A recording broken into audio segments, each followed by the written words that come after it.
Your Honor, good morning. We're back on the record with case on trial. Our jurors are lining up. So we've got our witness ready to go? Yes, Your Honor. And I understand there have been some various issues with the virtual testimony by the defense witness, but that he's going to be appearing tomorrow in person? Yes, that's correct, Judge. Okay. We've told him if there's any problems, he had transportation issues, we said we'll send a car, we're going to have him here. All right. And Mr. Scully is with another witness, Judge, why he's missing at the moment. All right. That's fine.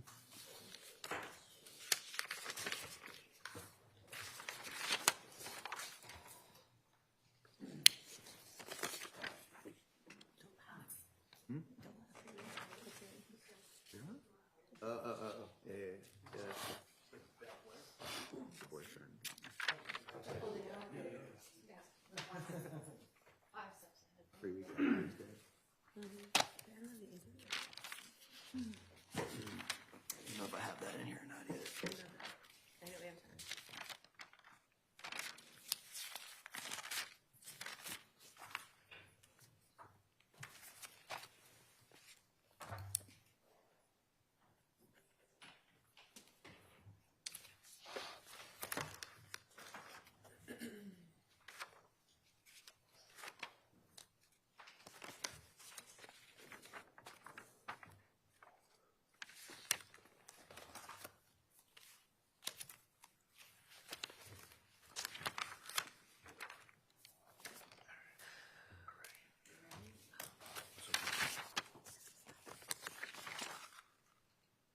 Glad to get yeah. Kids, poke me if I forget. Definitely on my list. Okay, thank you. I don't really have a list for you. I didn't do a list. Did you? Yeah, I don't know anything about them. You just wondered.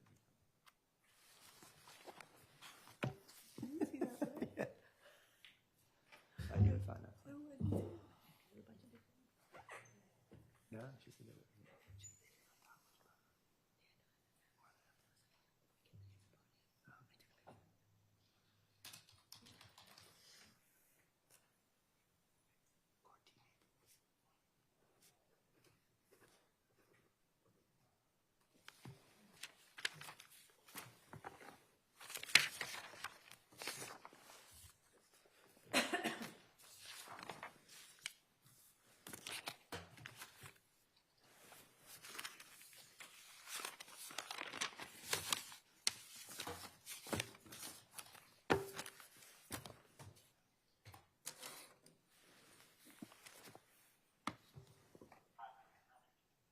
Come right in.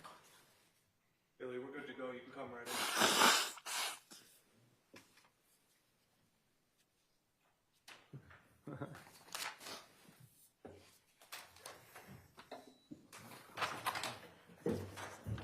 All rise for the judge.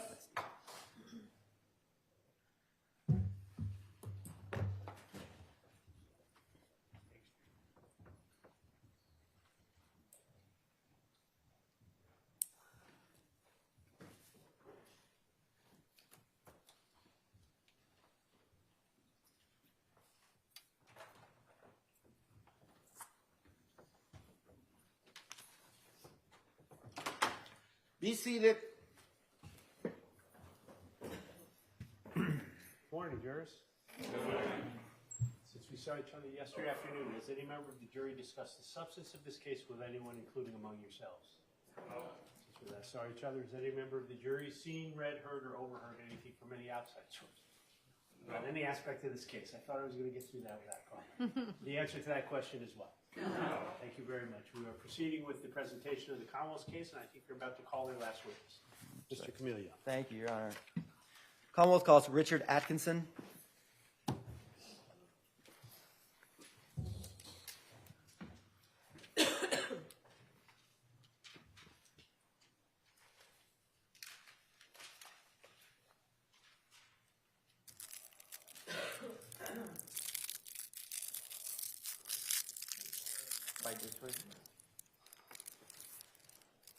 gonna ask you to stand behind this blue line. Sir, if you'd raise your right hand for me, do you solemnly swear the testimony you're about to give in the cause now in hearing shall be the truth, the whole truth, and nothing but the truth? So help you God. Yes. Thank you. You may be seated. Come on. Make yourself comfortable in that chair. Good morning. Good morning. Good morning, sir. In a nice loud voice, could you introduce yourself to the jury and spell your last name? Sure. My name is Richard Atkinson, Atkinson. And sir, what do you do for work? I'm a medical examiner or forensic pathologist. Okay. And what is, I'm just going to use the medical examiner term. What is a medical examiner, sir? A medical examiner is a medical doctor who examines the bodies of people who are deceased to determine the cause and manner of their death. Okay. And in order to become a medical examiner, sir, could you tell us about the training that was required in order to become a medical examiner? Sure. I have a bachelor degree from Stony Brook University. I then did a 4-year MD at Columbia University College of Physicians and Surgeons. I then did a 3-year pathology residency at New York Presbyterian Hospital and Stony Brook Hospital in New York. And then I did a 1-year fellowship training in Boston at the office where I currently work, the Office of the Chief Medical Examiner. And that fellowship was specifically forensic pathology training. All right. What is forensic pathology? Forensic pathology is the branch of pathology that's involved with deaths that have a medical legal, you're trying to find out the cause and manner of death in sometimes cases where that go to court. Okay.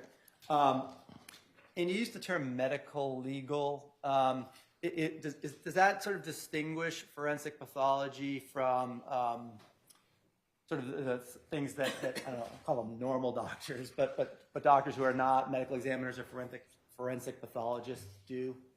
Sure. Other pathologists that work in hospitals do autopsies on people, but it's generally people who have natural causes of death who died from diseases, whereas medical examiners examine the bodies of people who die in possibly suspicious circumstances from unnatural causes, injuries, poisonings, drug overdoses, that kind of thing. So, in addition to the medical training that is necessary to become a doctor and become a pathologist, you also need to be familiar with the way certain objects, guns, knives, projectiles can damage the body, or other substances can cause harm to the body. Is that fair to say? Yes. Okay. And is that how do you get that sort of training, sir, for that part of your job? That training is during the year of forensic pathology fellowship, and then I've also worked for 11 years now in addition to that as a medical examiner. Okay. And do you continue to study those types of things over the course of those 11 years? Do you continue to study other cases by other medical examiners, other ways that death can be caused in your work? Yes. Okay. Now, I want to, I'm going to turn your attention to a specific autopsy that you performed on November 14th of 2022, an individual named Leroy Fowler. Are you familiar with that case, sir? Yes. Okay. And in connection with that case, you performed an autopsy? I did. And wrote a report? Yes. Ordered a number of tests to be done in connection with the autopsy? Yes. And then examine the results of those tests in forming your conclusions in this case? Yes. Did you also have access to Mr. Fowler's medical records? Yes, And did you review those? I did. Okay. And did you also have access to information about the circumstances that were known at the time regarding Mr. Fowler's death? Yes. And you take all of that, combine it with your training, your experience, and then your job is to determine, among other things, the cause of the death of Mr. Fowler, correct? Correct. All right. Now, I want to ask you a couple questions, sir. Are you familiar with a substance called ethylene glycol? Yes. What is ethylene glycol? Ethylene glycol is a compound that's present in antifreeze, among other common items that you can buy at the store. It's a colorless liquid. You can't smell it, but it tastes, when it's by itself, it tastes sweet. Okay. And is ethylene glycol something that you have familiarized yourself throughout the course of your career in order to do your job as a medical examiner? Yes. Okay. And have you studied cases of prior ethylene glycol poisonings prior to becoming involved in this particular case? This is the only case I've ever personally had, That but was a bad yes. question. I'm sorry, I didn't mean to interrupt you. But as in forming your conclusions in this particular case, in doing your autopsy and in arriving at a cause of death, did you study for this particular case, in this particular autopsy, the way ethylene glycol can be used, can affect the body in order to reach the conclusions you're talking about today? Yes. Okay.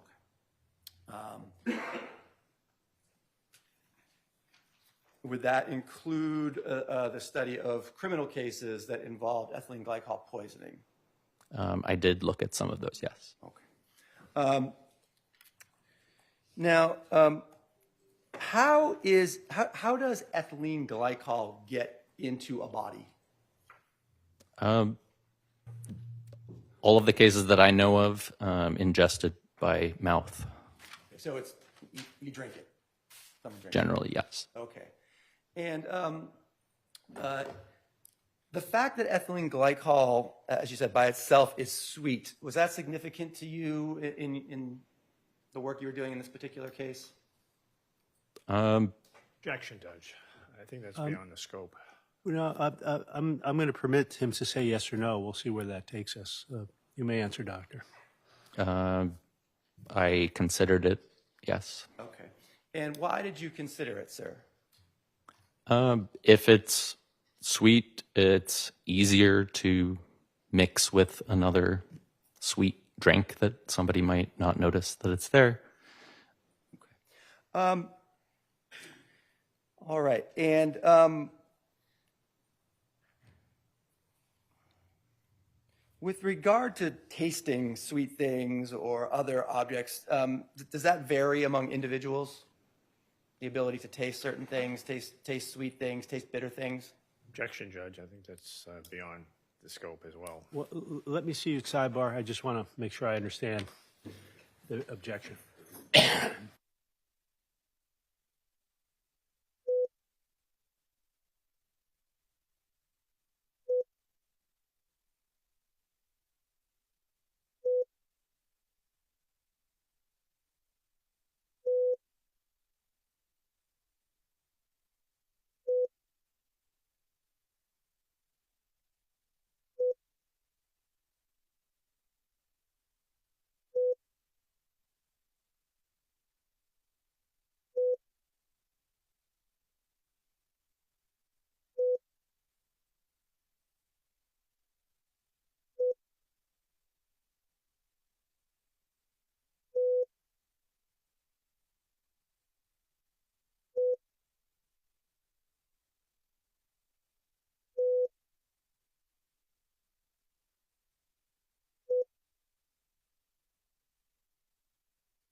Do certain medical conditions affect people's ability to taste?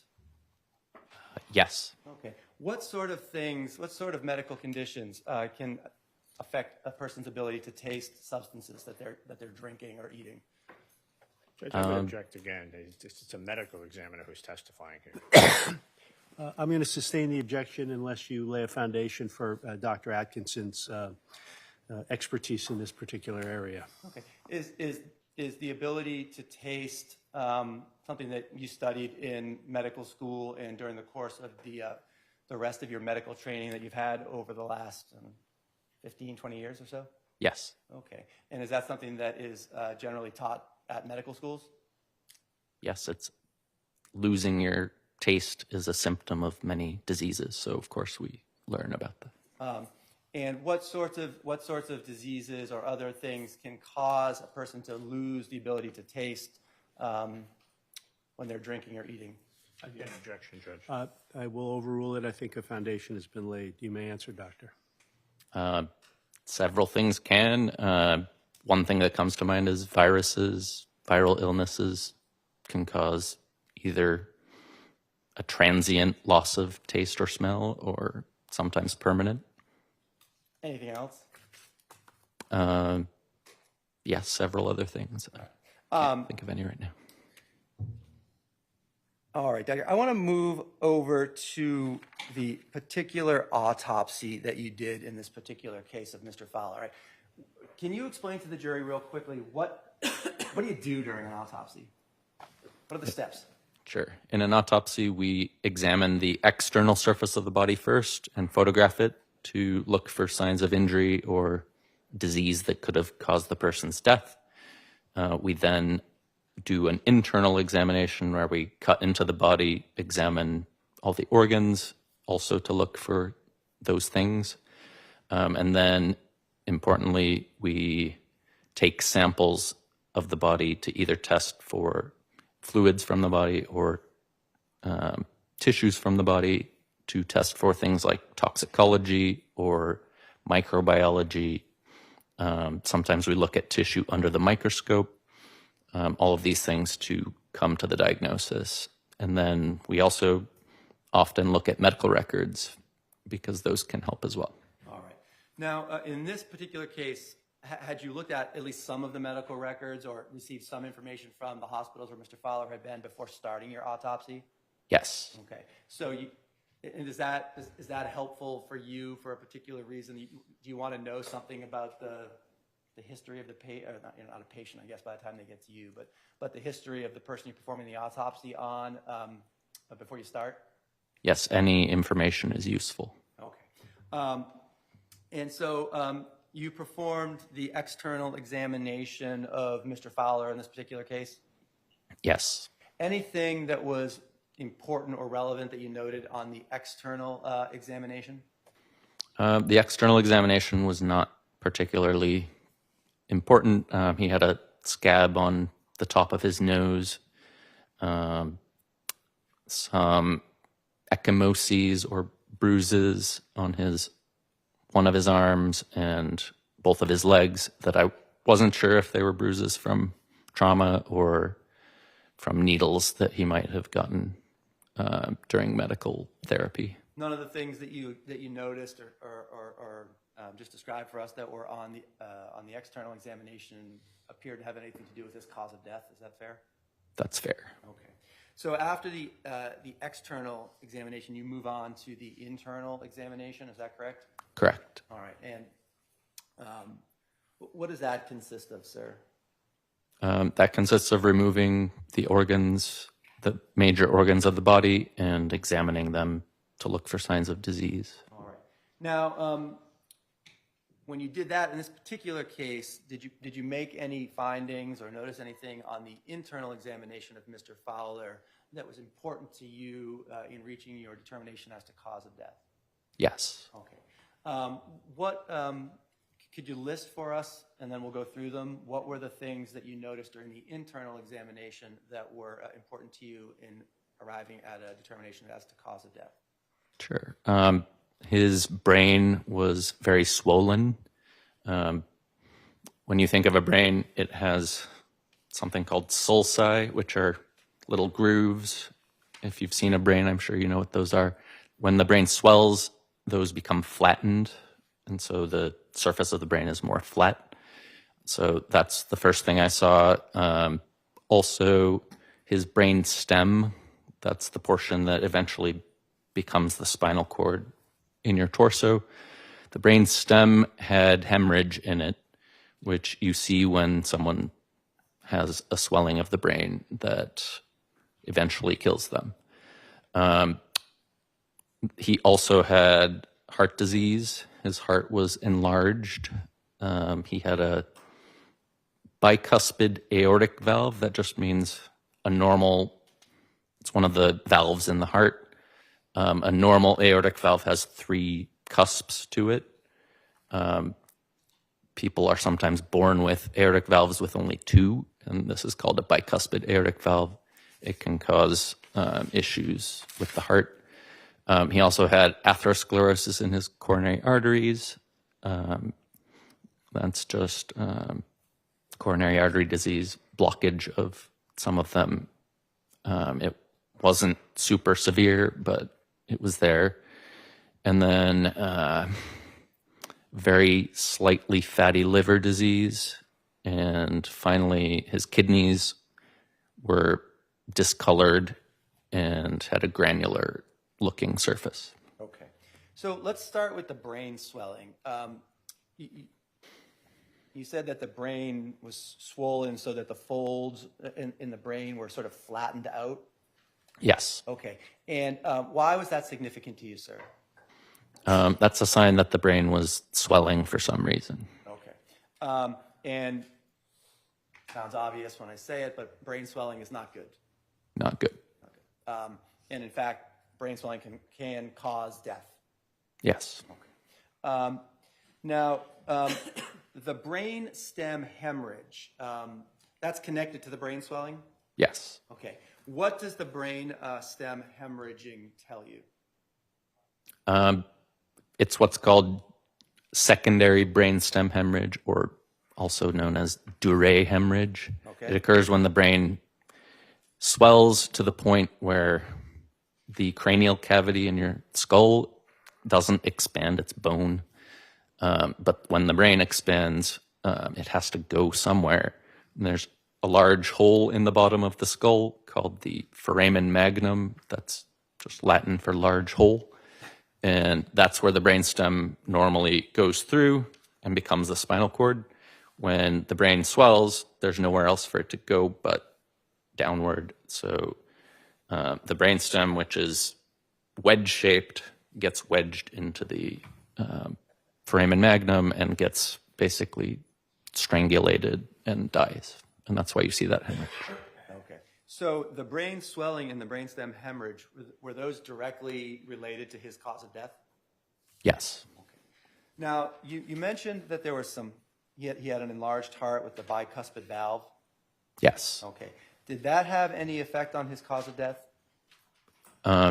In this case, I don't believe so, no. Now, the coronary artery, the partial coronary artery blockage, you said that it was not, I don't want to put words in your mouth, but you said not that severe, but it was there? The most blocked that any of the 3 main coronary arteries were was 60%. You don't generally even have symptoms of coronary artery disease until 75%. So it was moderate occlusion of the coronary artery. So not particularly a good thing, but not related to Mr. Fowler's cause of death? Right. The liver issues that you noted, what were those again? Just mild hepatic steatosis, which is just fatty liver disease. Did that have anything to do with his cause of death? In this case, I don't believe it did. Okay. And then you noted some injuries to the kidney, correct? Yes. And what were those injuries to the kidney, sir? Well, it had a mildly granular surface. You can see that in hypertension, which is also why you have an enlarged heart. I believe he had hypertension. But more importantly, there was just a discoloration to the tissue of the kidney, which I wasn't, you can't tell what it is just from looking at the kidney, but I looked at it under the microscope. Okay. All right. So when you looked at the kidney under the microscope to look at that discoloration, what did you find? I found something called acute tubular necrosis. That's just when the tubules in the kidneys all die. They die? Yes. And also more importantly, or also important, the kidneys under a polarized light filter on the microscope showed numerous crystals. What kind of crystals were they, sir? These crystals were calcium oxalate crystals. Okay.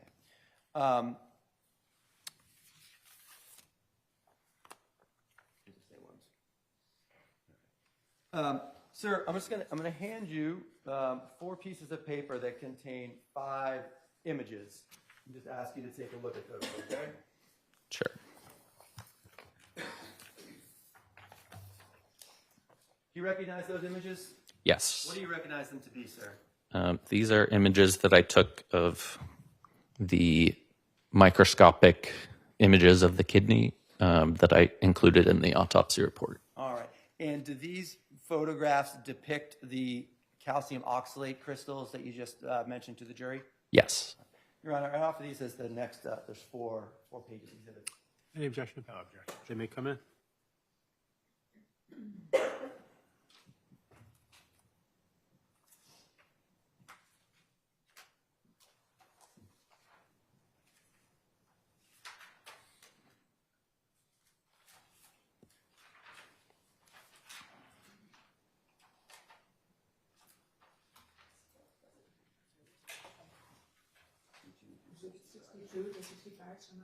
Thank you. And doctor, which one of these images here is the one that best depicts the the calcium oxalate crystals that you just mentioned to us? Different ones depict different things. This one kind of shows the extent of how many crystals there were. All right, let me start with that one then. Okay. I'm going to just put this up.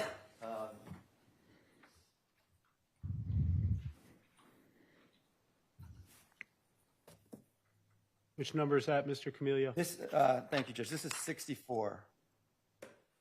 If we can get the autofocus to work.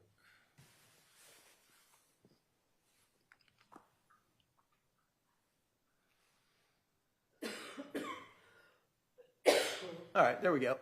And so the white, sort of the white, yellow, red-ish objects on the black background, the colored objects there, those are the crystals that you're talking about? Yes, on this screen it just looks like black and white.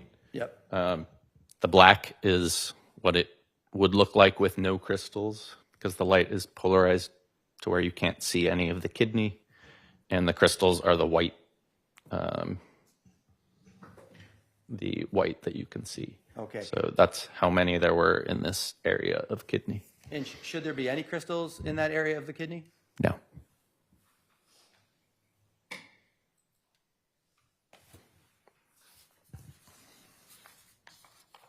Oh, I leave the other side. What do some of those other photographs show that you can't see in this one, sir? They show the kidney architecture because when you zoom in, even the polarized light allows you to see the kidney again. Okay. And it shows more crystals up close so you can see their shape better. Okay. And the damage to the kidney that you just described for us, the acute tubular necrosis, is that visible in these types of images? You would not be able to tell by looking at any of those. All right, thank you. Now, calcium oxalate crystals in the kidney, is that so they're not supposed to be there, right? Correct. Okay, so that's concerning for you, something that you then look at in more detail in connection with the autopsy, is that right? Yes. Okay.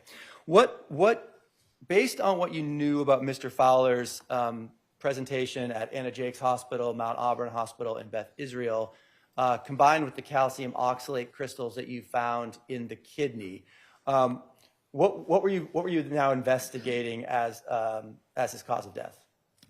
So if I had discovered these calcium oxalate crystals in the kidneys, not knowing anything else, that would immediately make me think this might be an ethylene glycol poisoning case.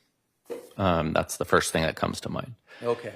But I knew additional information before that, so I already knew to look for them. Okay. What sort of additional information did you have, sir? I knew from the medical records that the physicians at the hospital, where one of the hospitals where he was treated, had seen calcium oxalate crystals in his urine, and that he had many other findings, lab findings, and symptoms that all match up with ethylene glycol toxicity. All right. And that would include the anion gap, an osmolar gap, and metabolic acidosis, among others? Yes, among many other things, Okay. yes.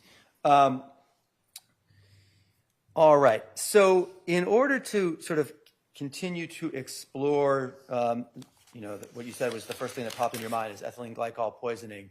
Did you send out for testing a blood sample that was taken at Anna Jake's Hospital a little bit after 9 a.m. on November 11th, 2022? Yes. Okay.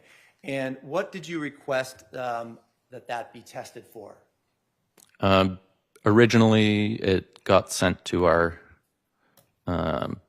state police lab here in Massachusetts to test for all the normal things that we screen every possible overdose patient for.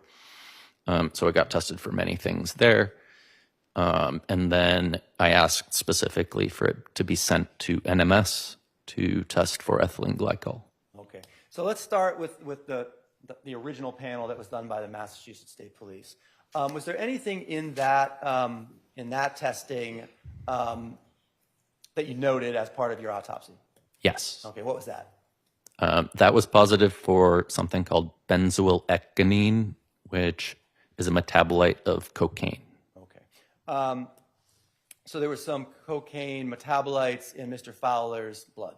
Yes. All right. Anything else in that? This is essentially a toxicology test, is that fair? Yes. Okay. Anything else in that toxicology report that you noted or was important to you? No. Okay. There was no evidence of Percocet use by Mr. Fowler, is that fair to say? Percocet is acetaminophen, Tylenol, mixed with oxycodone, and both of those were completely negative. Now, with respect to the additional testing that was done at NMS labs, what was NMS testing for you? I believe in this case they were only testing for ethylene glycol. Okay. And you received the report back from NMS with their findings as to the presence of ethylene glycol in Mr. Fowler's blood, correct? Yes. Okay. What were the results of the testing? It was present in this sample. The concentration was 52 nanograms per milligrams Milligrams per deciliter. All right. Sorry. Nanograms per deciliter. All right. Once you got that result back, and then in connection with the tubular necrosis that you described for us, the calcium oxalate crystals in the kidney, the brain swelling and brain stem hemorrhage, and then in conjunction with all of the information that you had from Mr. Fowler's medical records, were you able to determine his cause of death to a reasonable degree of professional certainty? Yes. And what was your conclusion, sir? That it was ethylene glycol poisoning. Okay. So how does ethylene glycol kill somebody? Sure. Let me just correct. Since I said nanograms per deciliter, it was milligrams per deciliter. Okay. Just for the record. All right, thank you. How ethylene glycol kills someone, it's a rather prolonged process. After ingestion, It usually takes a few minutes, sometimes up to 30 minutes, to show any symptoms, but there are generally 3 groups of symptoms that you see at different times.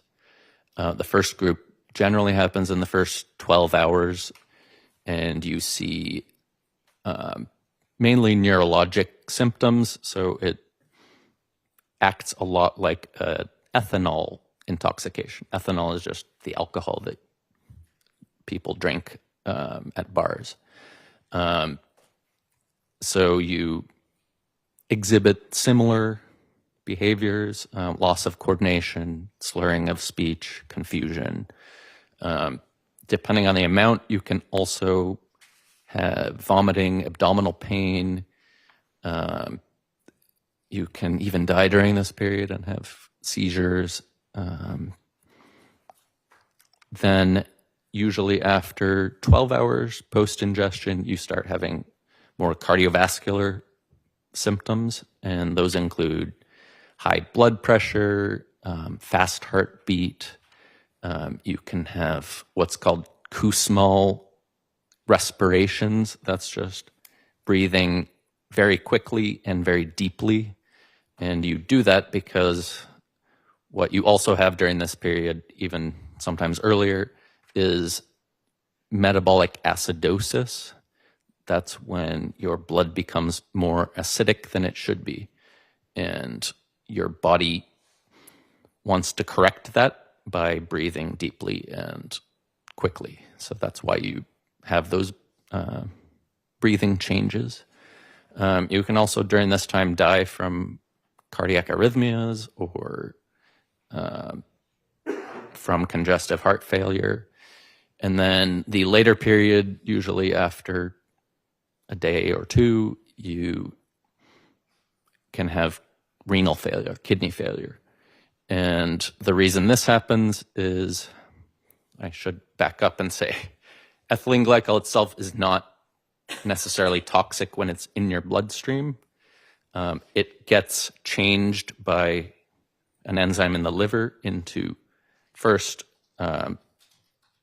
glycolic acid, which is what causes the metabolic acidosis. And that is toxic to many different organs. And then the glycolic acid can or is eventually changed to oxalic acid. Oxalic acid is what damages the kidneys. It combines with the calcium that's normally in your bloodstream into the calcium oxalate crystals that we just saw. So this decreases the amount of calcium in your bloodstream, which causes your muscles to have spasms. So during this portion, you can also have muscle jerking and spasms, almost like seizures, but not of your brain. But those crystals that we saw in the kidneys are what kills the kidney cells. It blocks some of the tubules, it damages them. The acid itself might also damage the cells. So that is the final thing, is the renal failure. And that the renal failure is the renal failure, the calcium oxalate crystals, the tubular necrosis, that would be essentially stage 3 of the 3 phases that you just talked to us about? Yes, and you can die during any of these phases. Generally, you die from multi-organ failure, but these are the organs that are affected during those certain times. All right. Now, which of the, I'm going to use the term stage 1, stage 2, and stage 3. I know that they overlap, and I know that they're not, sometimes just discrete as we're trying to make them sound here. But what stage 1 symptoms did Mr. Fowler show that you were aware of? Action, Judge. Overruled. He may have it based on his review, and you've considered all the medical records from the 3 hospitals you indicated. Is that correct? Yes. All right, you may answer. Even as early as the EMS report, who arrived to his house, mentioned that he was that he was confused, that he was not exhibiting good coordination. In the first ER, Anna Jakes, he had dry mucous membranes, which shows dehydration, which is one of the other things that I didn't mention. He had altered mental status, which you would expect. He had abdominal pain, I believe nausea, though I'm not totally sure. Nausea being some sort of vomiting. Or he was just wincing when they pushed on his abdomen. He seemed dizzy, drunk, like symptoms. Okay. And slurred speech or inability to speak, could that be a stage 1 symptom as well? Yes. All right.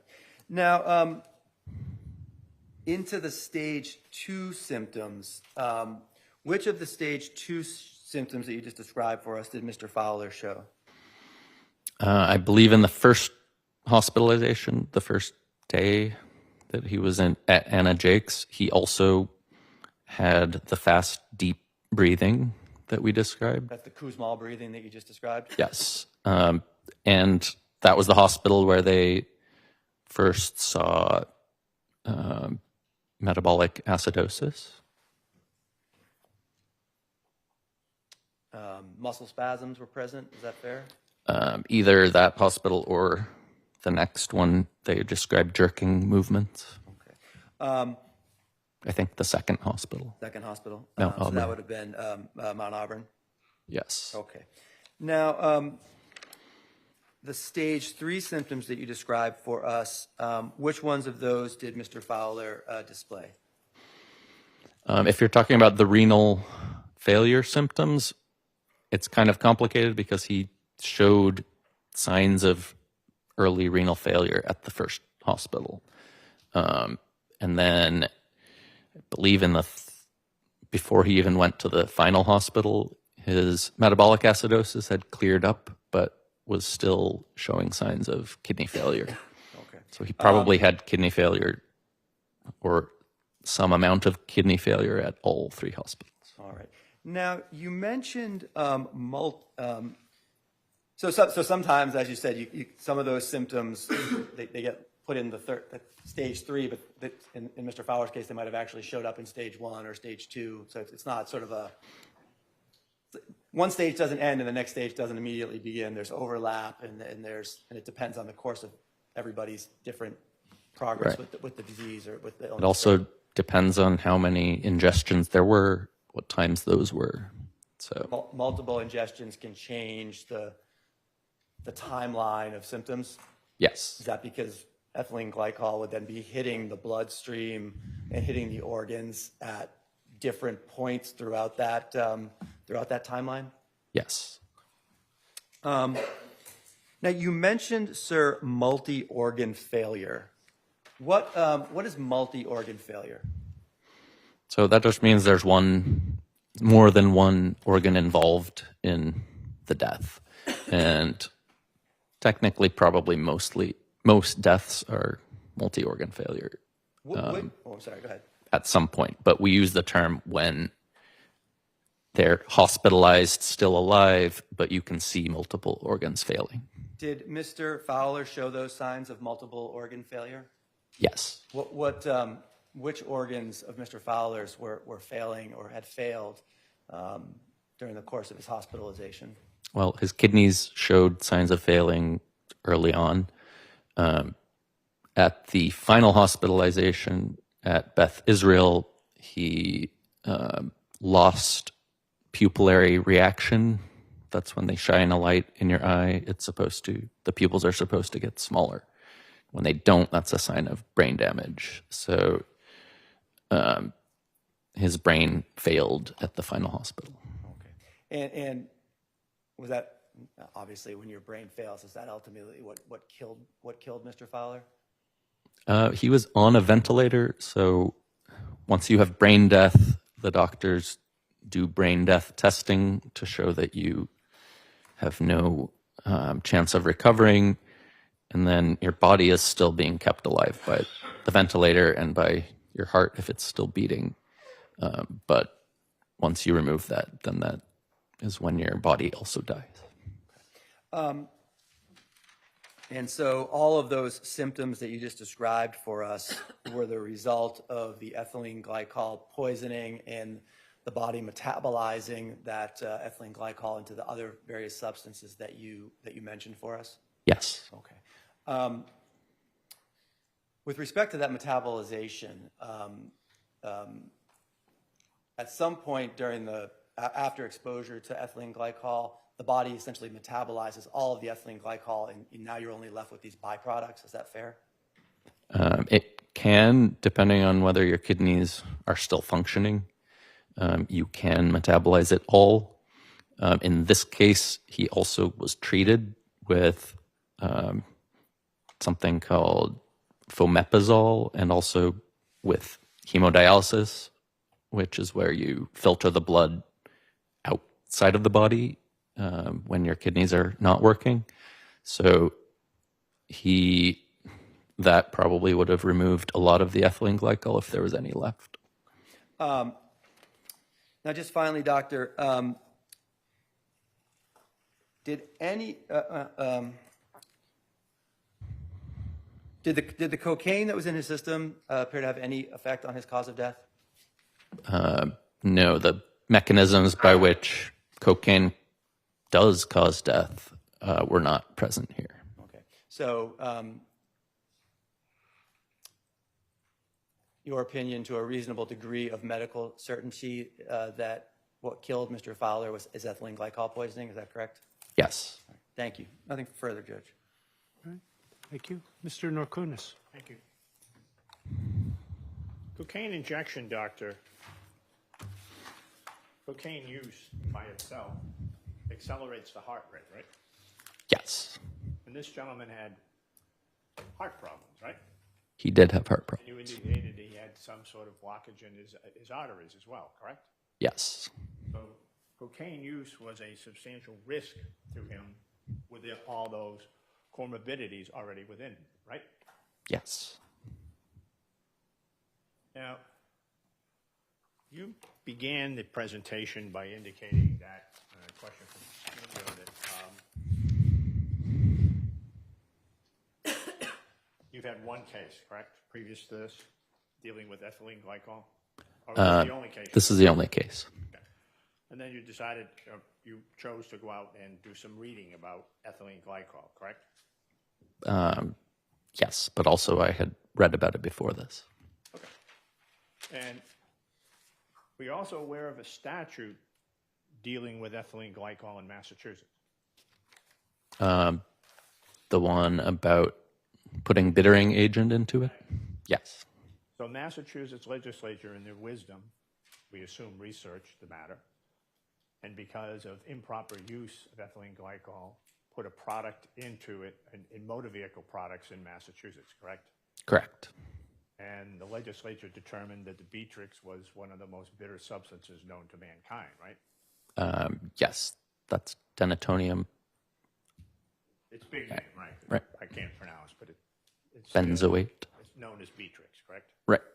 I think that's its brand name. Now, when you, just as a side, when you sent the blood out to NMS, was there any interest in finding out whether there was Beatrix within it? I think when I sent it, Right. no.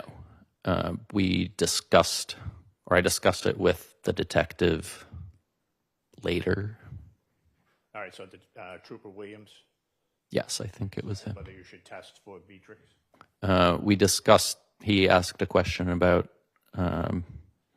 whether I knew if you could test for it. And at that point in time, it would be fair to say you had never had the need to do it, so you didn't know whether they could or they couldn't, right? Well, the medical examiner is mainly in charge of determining the cause of death.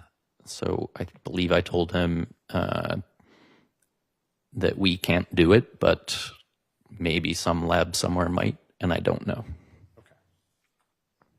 Now, there was some brief discussion with you about tasting or whatever else, right? Whether a person could taste something. Your field of medicine is dealing with people that are dead, right? Correct.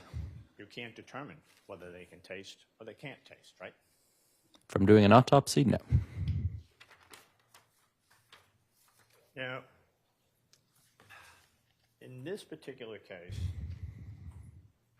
when you did the external exam, you indicated you didn't find anything of substance indicating there were head injuries, body injuries, external body injuries that you could determine, correct? Nothing that would have contributed to his death, no. But nothing that would have needed or required immediate medical attention. Would that also be fair to say? No signs of anything that would, no. Now,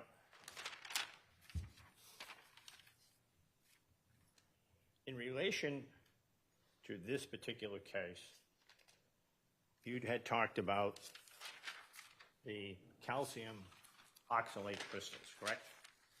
Yes. And other causes of forming those types of crystals can be a high sugar intake, right? I'm not totally sure that that could cause that, but there are other things that can People cause with diabetes sometimes have a higher number of calcium oxalate crystals. Are you aware of that? Or do you have any knowledge about that? I know that you can have oxalosis or oxaluria from other things, yes. Which would create the crystals in the kidneys, right? Yes. Now, is it fair to say that any of the people that the bodies that you look at, you don't open the kidneys unless there was a problem that you believed attributable to the death from the kidneys? Any case that we autopsy, we look at the kidneys. You look at everything, Yes. pull it all out, okay. And many times you find oxalate crystals within the kidneys, correct? I've never seen them before this case, in the kidneys. Now, in this particular case, you had discussed with Mr. Filio what's generally recognized as the 3 stages of someone who has ingested ethylene glycol, correct? Yes. And the first stage is generally something you would equate to being, you would look at the person and say they might be intoxicated from liquor, right? Ethanol itself, right? Sure. And the timeline for that can be 30 minutes, right, to 12 hours, right? Right. That means there's a variant that's undeterminable in advance or even afterwards, depending upon the individual person, right? Yes. And in this particular case, did you become aware that Mr.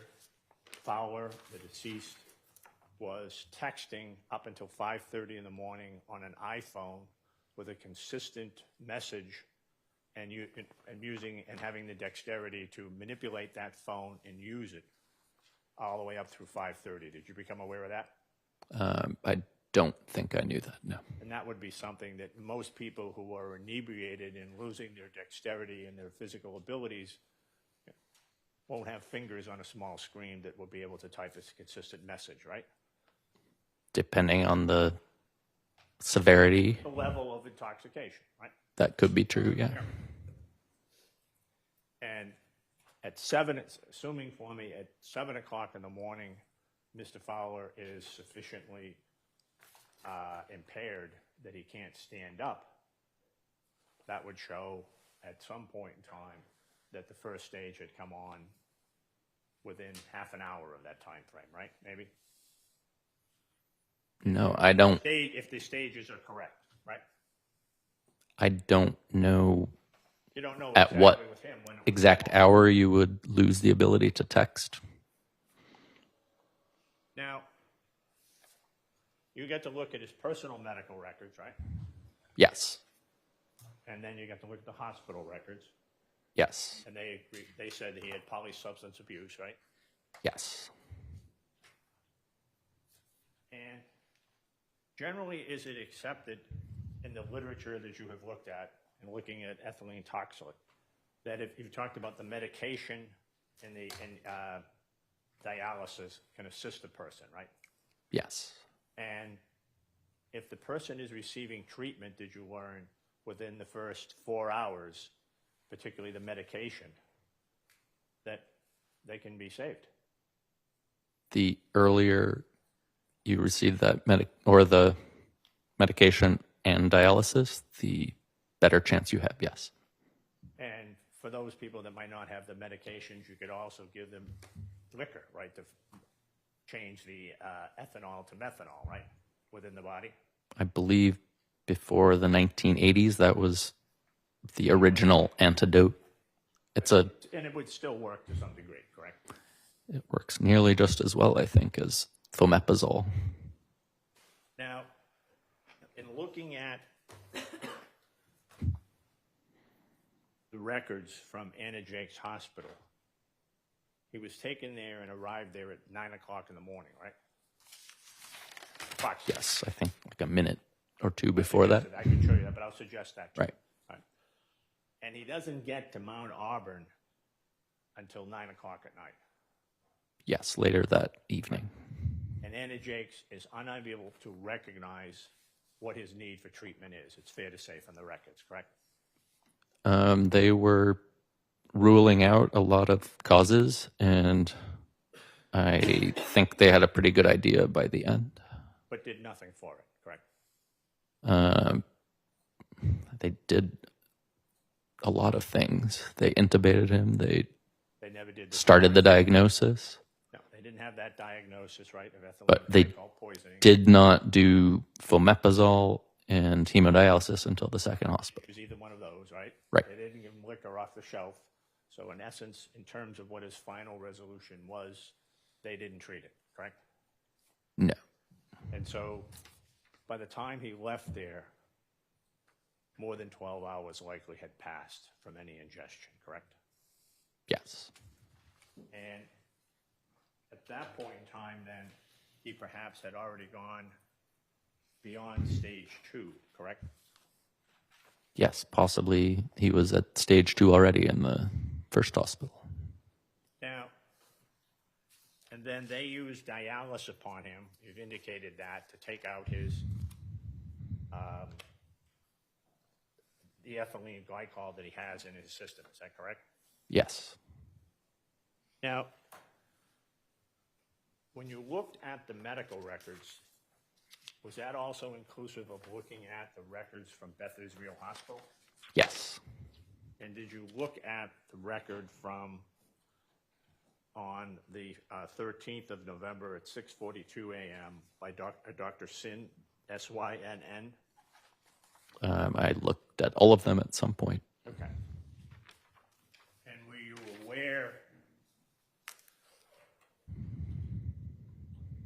of the team that he had looking at him?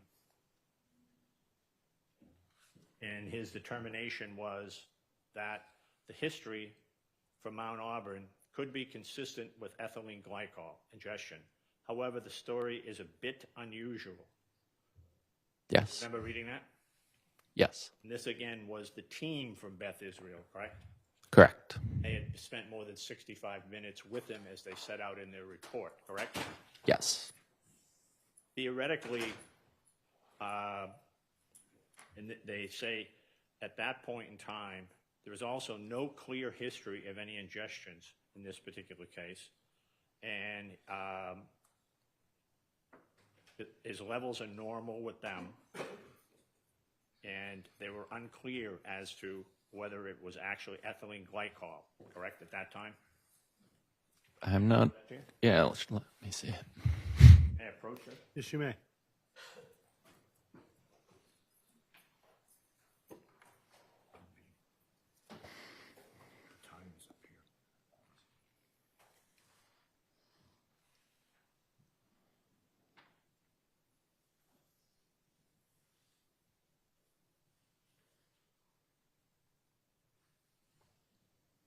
Yes, so no clear history of ingestion just means that nobody told them that there was any ingestion.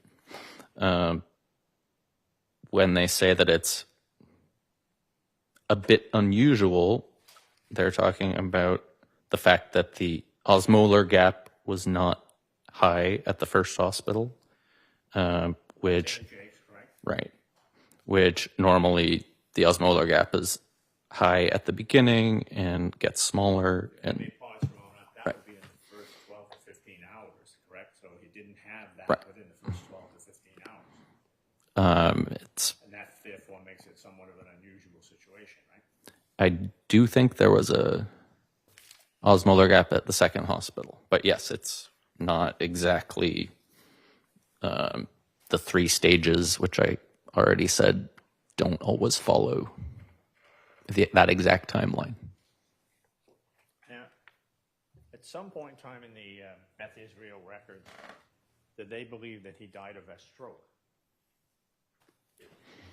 If by stroke you mean brain swelling with brainstem death, then yes, the stroke team was called because of his pupillary non-reaction.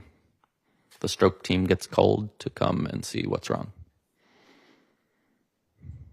And I think at the prior hospital, Mount Auburn, they had already done head imaging that showed swelling brain. So I think they knew that that was already occurring, and that's why they transferred him so that he could have electroencephalogram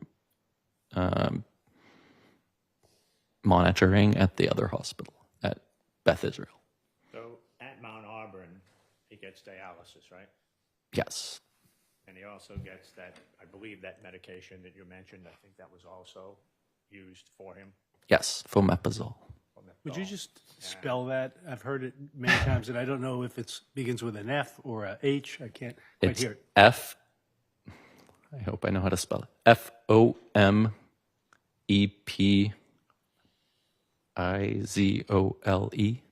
That's close enough. I now hope. have a sense of what you're saying. That's all I wanted. Okay.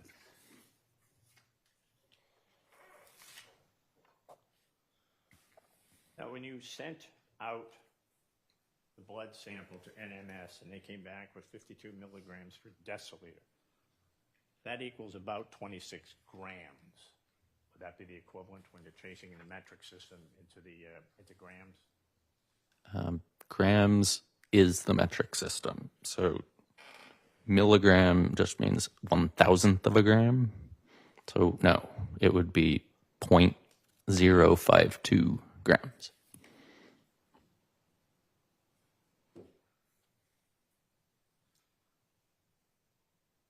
Per deciliter. Per deciliter. Right.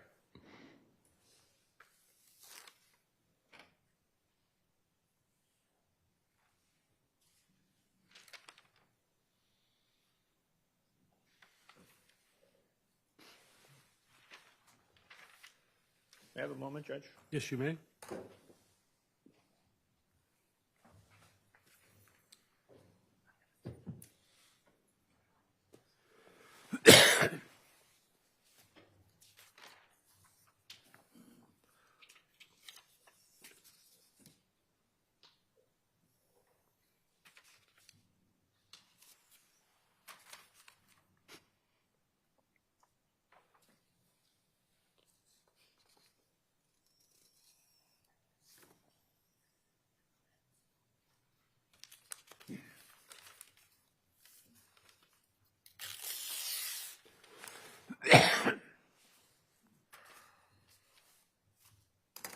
It's fair to say you did not make any attempt to try and do a timeline based upon the stages of ethylene glycol poisoning as to when Mr. Fowler might have consumed any ethylene glycol. I don't think you can be very accurate just based on the lab values and hospital records. The fact that he was already exhibiting renal failure may argue that it was many hours earlier, but I can't be sure. It would be also a fair statement that his comorbidities as to any effect upon either acceleration or not acceleration of ethylene glycol was not something you made a determination. His comorbid. Is undergoing, Right. Right.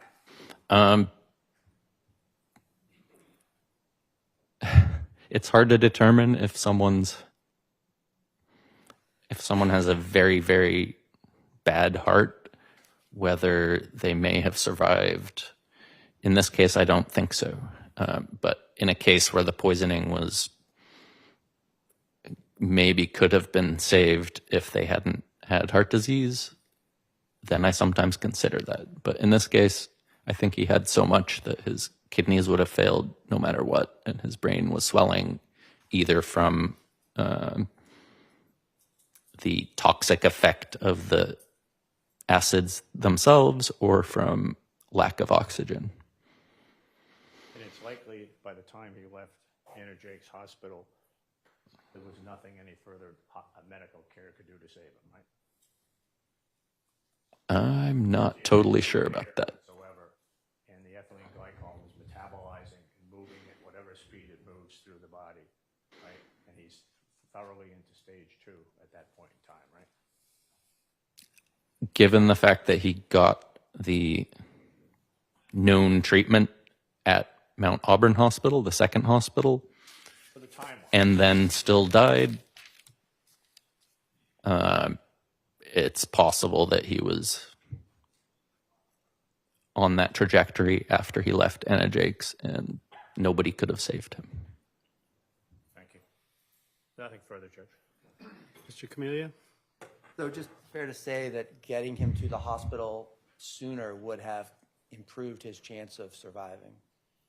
Yes, the sooner after ingestion, the better. The longer you delay, the longer someone delays, for instance, in calling 911, the more likely that person is to die from ethylene glycol poisoning.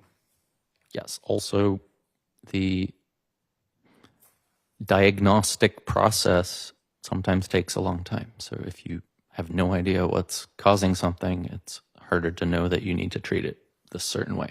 Thank you. Nothing further, Judge. But that's still within the first, say, 4 hours, right? If you get to them within the first 4 hours, you can treat them somehow, even if they had to give them liquor at Anna Jake's hospital, right? If they recognize what the issues were. The sooner the better. So I'm not sure there's a certain number of hours where it matters. Thank you. Thank you, Judge. Thank you very much, Doctor. You may step down.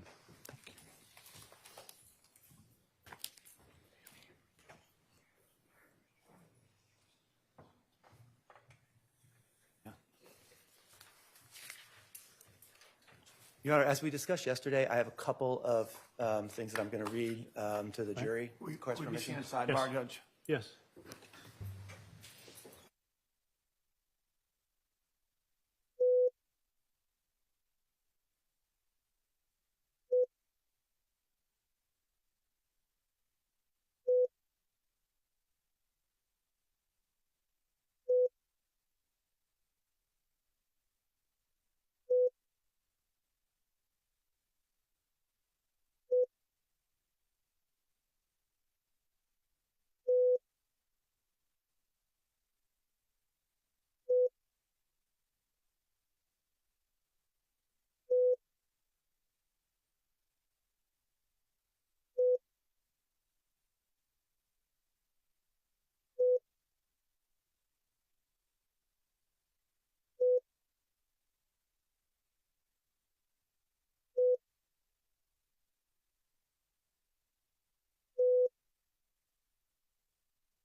Jurors, I think it's the last step before the Commonwealth arrests. I'm going to permit Mr. Camilio to read a few passages from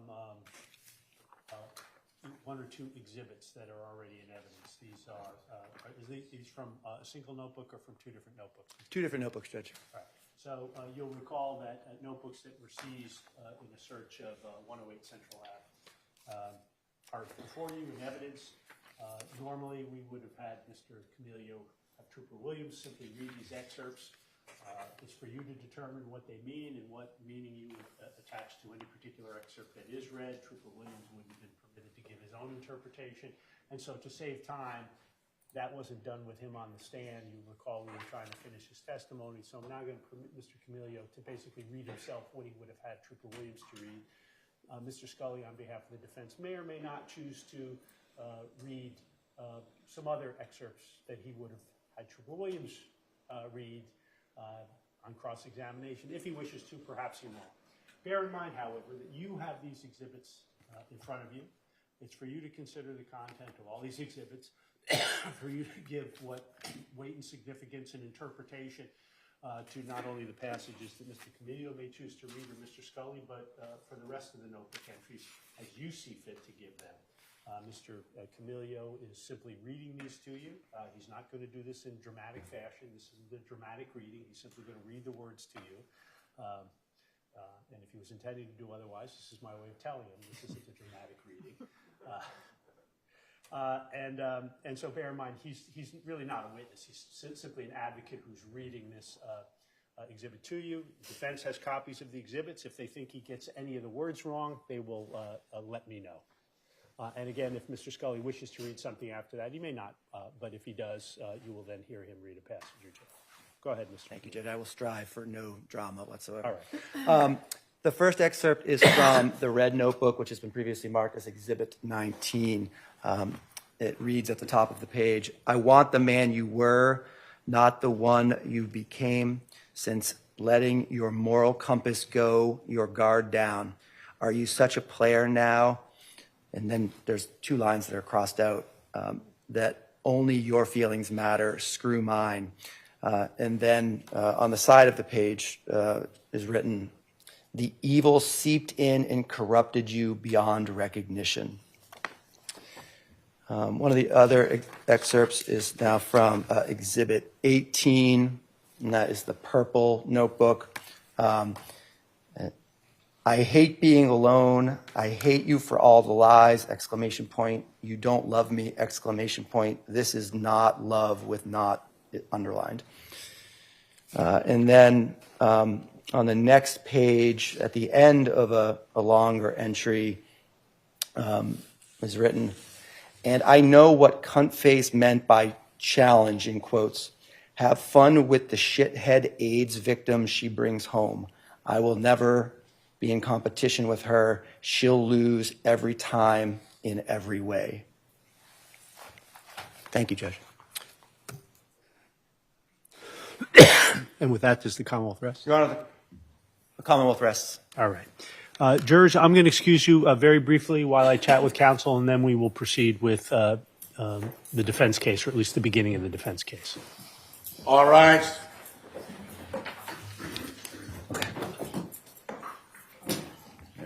And jurors, I think we'll treat this as the morning recess, because I think that we'll be able to go through whatever defense witnesses we have and let you go after that. Thank you. Judge on the floor.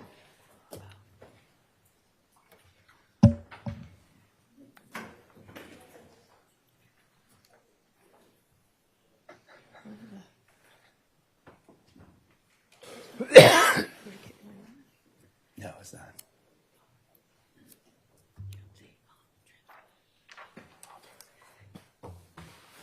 Judge, Mr. Scully will argue for us on the motion for required findings. Yes. Went back in session, you can see it sounds all cell phones. Go for it. Yeah, you do it. No. And approach clerk to file. Yes, you may.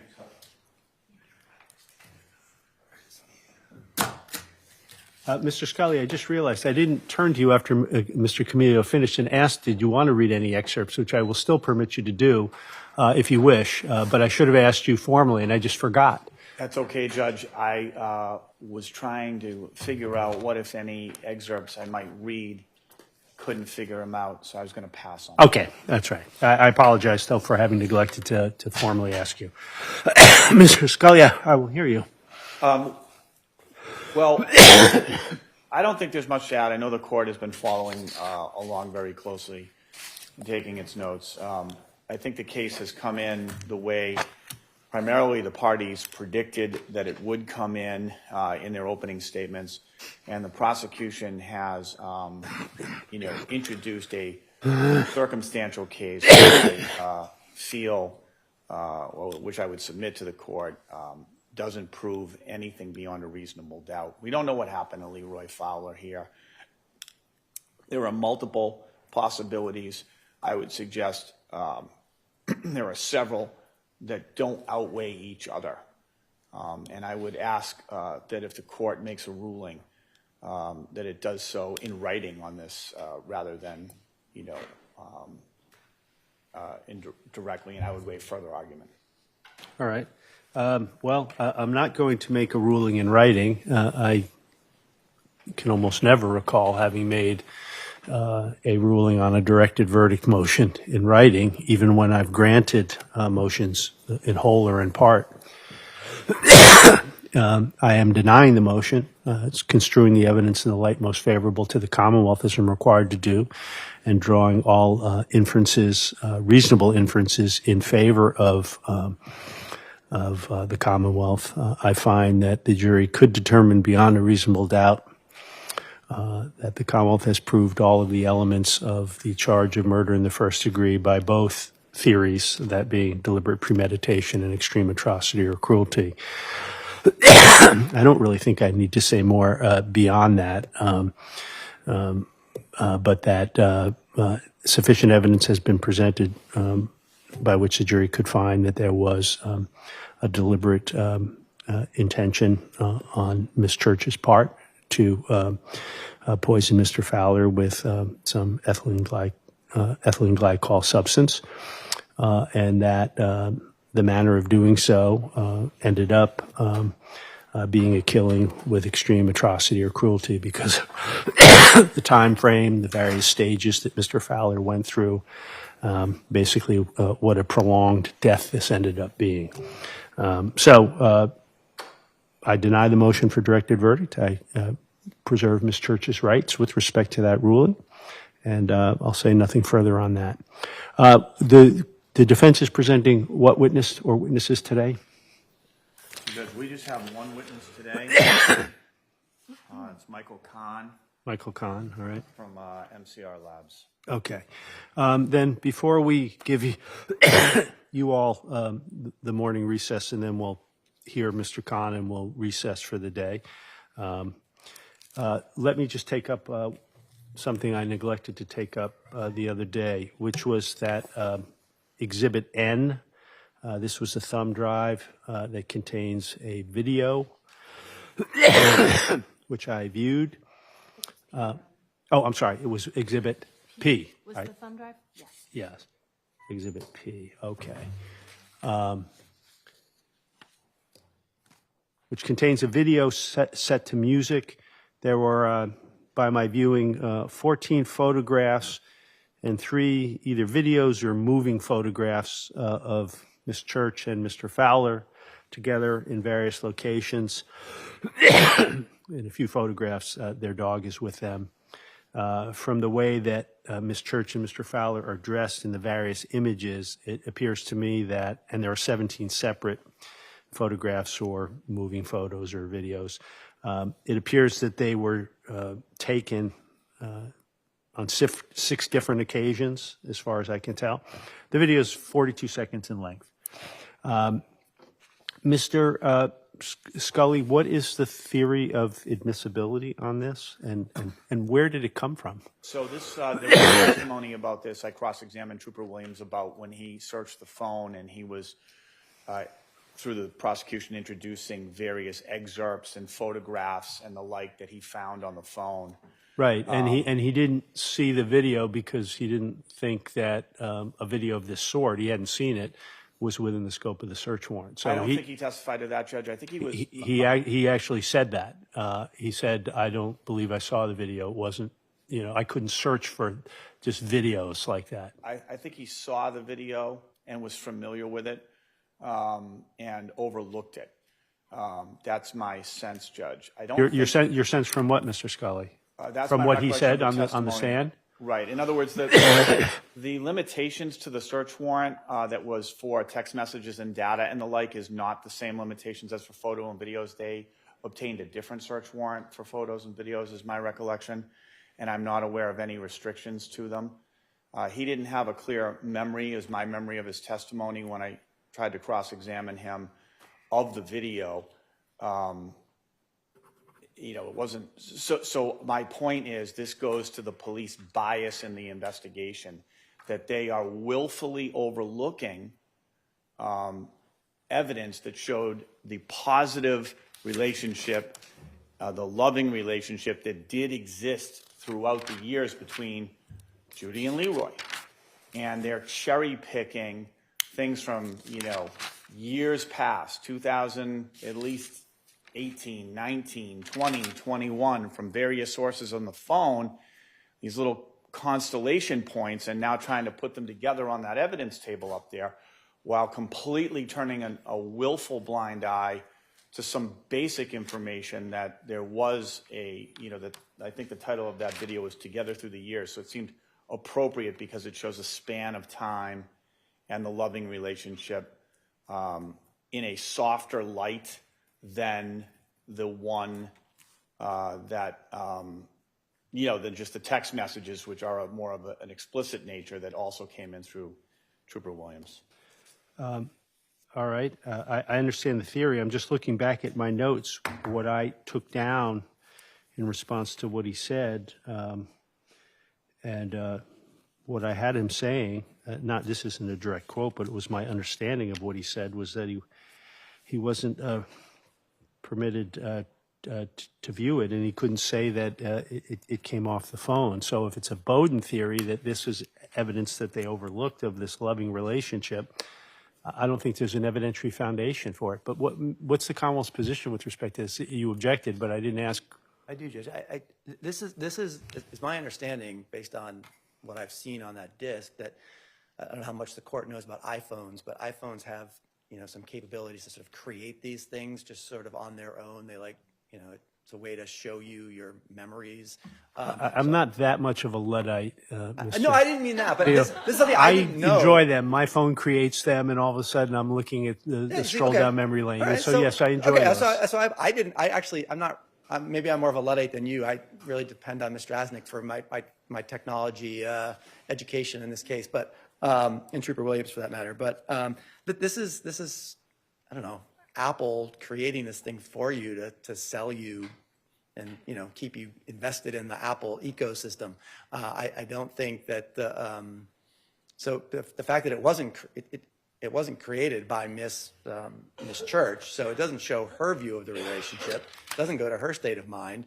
It goes to the things that Apple has cherry picked out of her phone. Well, I don't know. It may have been Apple. It may have been Miss Church. I don't know. There's no evidentiary basis to tell me one way or another. That's fair. And my memory of the testimony is the same as yours, that Trooper Williams said, or Sergeant Williams, I keep demoting him. Sergeant Williams said that no, he didn't have a recollection of having seen that. The search warrant itself, Judge, was the second one that was done in this case, and the specific videos that he was allowed to look for were videos depicting Powerade, soda beverages, coffee, milkshake, or toxic chemicals. Otherwise, he was limited to that November 11th, 2022 date. Well, that's what my notes reflect. He was saying when he said he didn't believe he saw it because he thought it wasn't within the scope of the videos that he could search for. I do think there is some danger here that the way we've been discussing this, because there was never sort of there was a general motion to suppress the search warrants, and obviously denied. But some of the issues of plain view for the trooper were never, that was never raised with respect to things that were found. So, I just don't want there to be a, sort of a question on appeal, if it ever gets that far, that this is sort of a live issue based on that motion to suppress.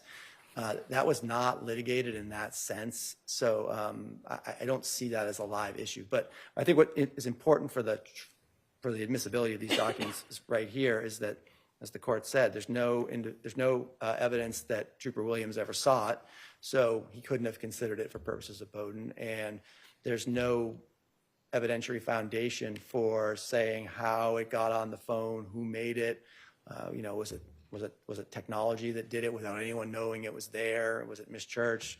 I stand by my objection. I'm sustaining the objection for the reasons I've said. There is no time frame on the on the video or the photos, but that wouldn't be necessarily an impediment to its admissibility because, for example, if Ms. Church were testifying, just as Mr. Scully points out, the Commonwealth has cherry-picked certain texts and whatnot from going back to 2019 to try to portray the relationship going back some period of time. I would certainly allow Ms. Church to testify that this was a loving relationship and talk about, these photos reflecting that, whether it was back in 2019 or 2020, 21. I would certainly permit her to do that. I think she was able to express that view fairly articulately and forcefully a number of times in that recorded interview I saw, where she stated over and over again that she loved Mr. Fowler. But in any event, and I'm not certainly suggesting that Ms. Church needs to testify in order to authenticate this video and admit it, but I would have permitted that because she would be the proper person to do that and explain, because Trooper Williams really couldn't and didn't. So that's my ruling with respect to that. I have another grounds I'd like to raise for the record, Judge, which is a due process grounds, which is that we know this phone was taken from Ms. Church. We know this video was on this phone. There's no dispute. The Commonwealth is, painting a very one-sided, as is its right, and limited view of a relationship. In our view, taking it out of context in order to serve the purposes of the prosecution. The defense has a right to put in evidence to broaden the scope of the jury's view. That's our right to put on a defense and to show that there's much more to the relationship. This particular video, which is short in nature and was on her phone, was there in plain view for the police to look at through the search warrant or not. You've made a ruling relative to Bowden. But now I would move to introduce this pursuant to our due process rights to put a defense on, and that this piece of evidence is a fair counterbalance to the misleading picture that the prosecution has tried to show throughout this case, including by putting together reading in journal entries from unknown times about their relationship, phone notes from unknown times about their relationships, and various photographs and other evidence, text messages and the like, and statements from other witnesses. So this is our due process moment to put that one piece of evidence in, or this particular piece of evidence in, to help counterbalance that, and to corroborate also what Judy Church did tell to the police about the loving and good nature of their relationship. She did testify, or not testify, but she did tell the police in her interview that she loved this man, that he was his world, and that she would not harm him and did not harm him, right? And this video is a crucial piece of evidence to show that that's just not a statement of self-serving interest. Here's a short video set to music on her phone that really captures, in a unique way, a long relationship that went on for many, many years. I understand the argument. I don't think this fits within the parameters of the very narrow due process constitutional hearsay exception, and it is a hearsay exception. It's generally not just a broader due process exception, but there's a few components to it, and one is the evidence has to be fundamental to the defense and not available through any other source.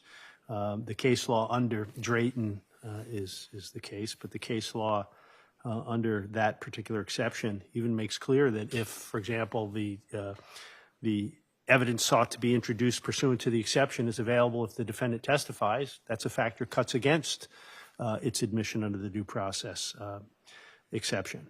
I don't find this evidence to be fundamental in any manner. The fact that there would be some loving photographs of Miss Church and Mr. Fowler together, who spent at least 8 years as a couple, is hardly surprising, and it's really neither here nor there as to what the exact nature of their relationship was on November 11th, 2022. It might be helpful to the defense, but fundamental it is not, in my view. And so I don't find that exception applies. So I stand by my ruling and I preserve your rights. And just to clarify for the record, Judge, I don't view this as a hearsay issue because I don't think that the music is being submitted for the truth of the matter or the photos or words on the songs. It's not, and I don't view it as a hearsay, Right. but the due process right that you're noting is generally one that's been characterized as an exception to the hearsay rule. That's generally why it's coming in. I think of it in this terms. We have the right to call witnesses pursuant to the due process clause. Yeah. We have the right to introduce exhibits pursuant to Right. that clause. In my view, we have the right to introduce this exhibit Okay. under that, broad and most powerful right. We don't have this about due process. So that's where I'm looking at it. And I don't think hearsay is there because we're not introducing this to show the truth of any of the words on I the agree. songs. I agree. It's not a hearsay issue. Right. I agree with It's a state of mind issue. But I stand by my ruling for the reasons I've articulated. Okay. Now I'm going to let people have a break, and then we'll come back and hear the one defense witness. Who you're calling tomorrow? So can we talk about that at sidebar in a few moments, Judge? I want to confer with Mr. Norkunis. Well, I'll let you take the break, but before I let the jury go, I want to know exactly where things stand for. Yeah, things for are tomorrow. shifting. I'm sorry? Things are still shifting. shifting. All right, so please, and by the way, I generally will have a colloquy with any defendant who's choosing not to testify. So it's your expectation at this point that Ms. Church will not be testifying? I think that would be a decision that would be made between today and tomorrow. Okay. If tomorrow morning you tell me that Ms. Church is not testifying, then probably before we bring the jury in, I will have that colloquy with her about her right to testify. But and if you tell me she's testifying, that's fine, and I'll forego it. Right. I think that issue, actually, as we've been trading issues, is it going to be a Mr. Norkunis issue? Okay, that's fine. All right. We'll take our morning break. Court will rise.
Court is now back in session. You may be seated.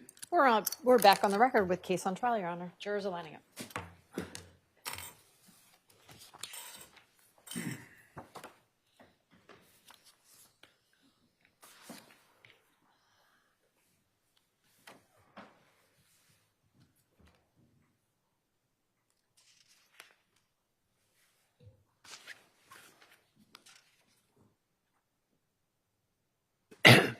Mr. Scully or Mr. Norkunis, did you get a sense of what tomorrow looks like yet? I would say that is going to be under discussion, Judge. Okay. Is there at least one witness you know you're calling tomorrow? I think so, yes. Still under discussion, but we have one that I don't think we're going to change our mind on for sure, Edmund Crouch. And then there's Dr. Lake. And so the same witnesses we've been mentioning to you. And then the issue of whether the defendant testifies, of course. Okay. So, but And the Commonwealth's rebuttal, is that dependent on what the defense does? Yeah, yes. I think that depends on today. This is, No, it depends on Celeste Waring. yeah, so I don't think, I'll talk to the prosecutor when we make a final decision. I don't think we're going to call Celeste Waring. Okay. Medical examiner testified that denatonium benzoate is the most bitter substance on earth. That came in. That seemed to be a source of, on direct exam, I think. That came in, and that seemed to be one of the issues with No, it Celeste didn't come in Waring. on direct exam. I don't think Mr. Camillo elicited that. Mr. Norkunis did on cross. I forget which one, but it's in. So It isn't. that He issue said is that. no longer one that we feel we need to address with a particular witness, and that was primarily Celeste Waring as a toxicologist to testify about the nature of that substance and educate the jury that way. Okay, well, that's fine. So you don't believe you're calling Celeste Waring. That's my current belief. I want to revisit that, but that's Okay. my current belief. And if that plays out, Mr. Camillo, you wouldn't be calling your rebuttal witness. Unless somebody else says something. Okay. That, All right. but that's the expectation. All right. Awesome. Billy, good to go. Come right in. Good to go. There it is.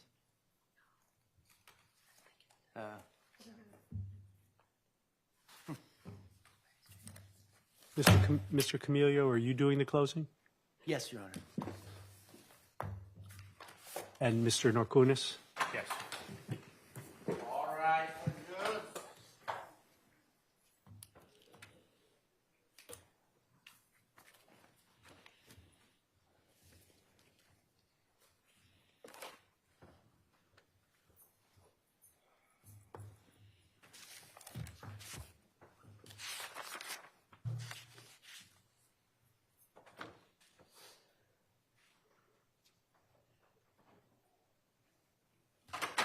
Be seated.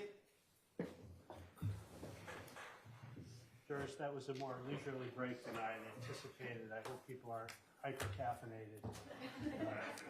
The defense is going to call its first witness.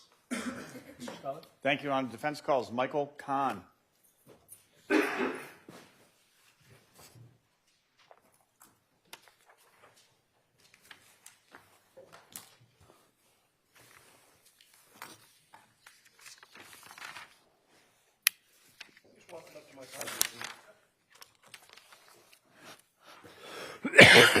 Stand behind this blue line and face the court. Sir, would you raise your right hand for me, please? Do you solemnly swear the testimony you're about to give in the cause now in hearing shall be the truth, the whole truth, and nothing but the truth, so help you God?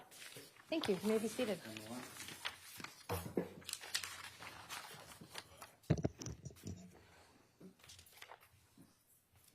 Good morning. Good morning. Morning, sir. Good morning.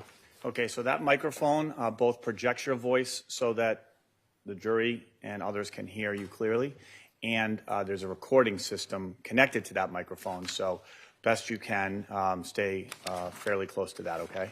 Okay. Can you please state your name and spell your last name for the record? Sure. Michael Kahn, K-A-H-N. And Mr. Khan, what do you do for work? I'm a chemist. And where are you currently a chemist? I'm a chemist at MCR Labs. Okay. I'm going to ask you to describe your educational experience. starting with high school. Sure. I attended Brookline High School. I graduated in 2001. I then attended Mass Bay Community College for 2 years. I then attended Brandeis University, where I graduated with bachelor's degrees in physics and chemistry and a master's in chemistry. And then I attended a PhD program at Boston University, which I left after 3 years to join the private sector. Okay. So you completed your master's degree, spent a substantial time studying for your PhD, but didn't complete that process at the end, right? Correct. Yes. And when you got your master's degree, what year was that? I went from Brandeis in 2006. Okay. Was there another master's degree from BU? Yes. What were those in? Chemistry. Okay. Now,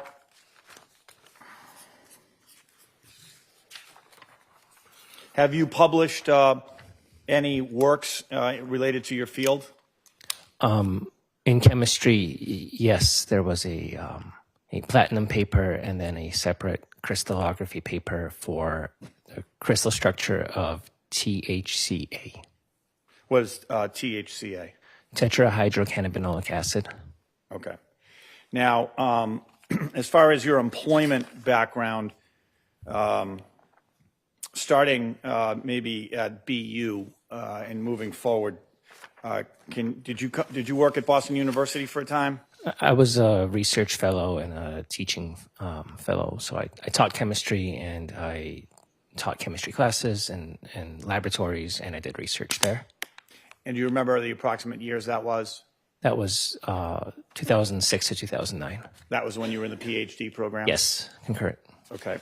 And then after you completed working at Boston University in 2009, you took a job in the private sector?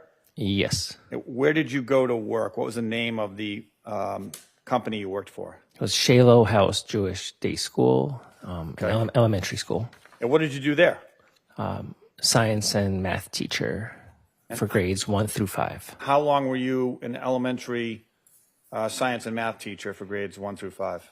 1 year. 1 year. Mm-hmm. And then did you go on to work somewhere else? Yes. Where next? Next was Wolf Laboratories in Watertown. I was a scientist. Wolf Laboratories was a contract research organization, so I did work to develop drugs for pharmaceutical and biotech companies. Okay. And how long did you stay at Wolf Laboratories? Oh, approximately, 3 years, 2 to 3 years. Okay. After working at Wolf Laboratories, what did you go on to do professionally? I founded MCR Labs, an analytical testing laboratory. That's where you work now? Yes. And can you tell the jury, please, give a common language type of explanation for what MCR Labs is and what they do? Sure. MCR Labs is an analytical chemistry and microbiology laboratory, which means that we measure the amounts of contaminants and active ingredients. We specialize in natural products, and most specifically, we specialize in cannabis testing. Okay. And does the lab hold any accreditations? Yes, the laboratory is ISO 17025 accredited. What does that mean? That means that we are regularly audited by an international organization for standardization. We document our processes, we follow them, we have training records for our employees, we keep records of everything that we do. It's a widely recognized standardization benchmark. Okay. Yeah. Now, was there a time that you were contacted to work in this case? Yes, it was in the spring of last year. Okay, so spring of 2025? Yes. Fair to say that the defense team had reached out to you at some point Yes. and that we had been connected by other professionals in your industry? That is correct. Okay. Now, did you agree to take on some work relative to this case? Yes. And what was the big picture work that you agreed to take on? We agreed to develop and validate a method to measure the amount of denatonium benzoate in a sugary drink with ethylene glycol in it. Okay. And then to also measure the evidence sample that we received for the same substance. Okay. And the evidence sample that you received, did you come to learn that that was an evidence sample that was taken from a certain Powerade bottle relative to this case? Yes. Okay. Now, when you prior to doing this work in this case regarding denatonium benzoate, had you ever worked or had experience working with denatonium benzoate in other circumstances? Yes, I have. Okay, and briefly, can you tell the jury what it was, that experience? At my prior laboratory at which I worked, at Wolf Laboratories, when I developed a drug, you also need to develop a placebo. So a placebo is something that doesn't have the active ingredient of the drug, but is made to look, feel, taste like the drug. And denatonium benzoate was used to make the placebo as bitter as the drug. Okay. And what is, based on your experience in that case and your experience as a chemist, what is denatonium benzoate? Denatonium benzoate is, from my experience, one of the most bitter substances known. It's extremely bitter. It's used as a taste aversion substance to make, which means that it is used to prevent people from ingesting whatever it's put into. Okay, and is there a commercial name that denatonium benzoate is commonly sold under? Yes, there are several, but the most common that I've heard of is Bittrex. Bittrex. Yep. So similar to Tylenol, for example, is a commercial name, and there's a medication that's underneath it, right? Correct. So Bittrex would be a widely common name. Denatonium benzoate is the ingredient primarily in it. Correct. Okay.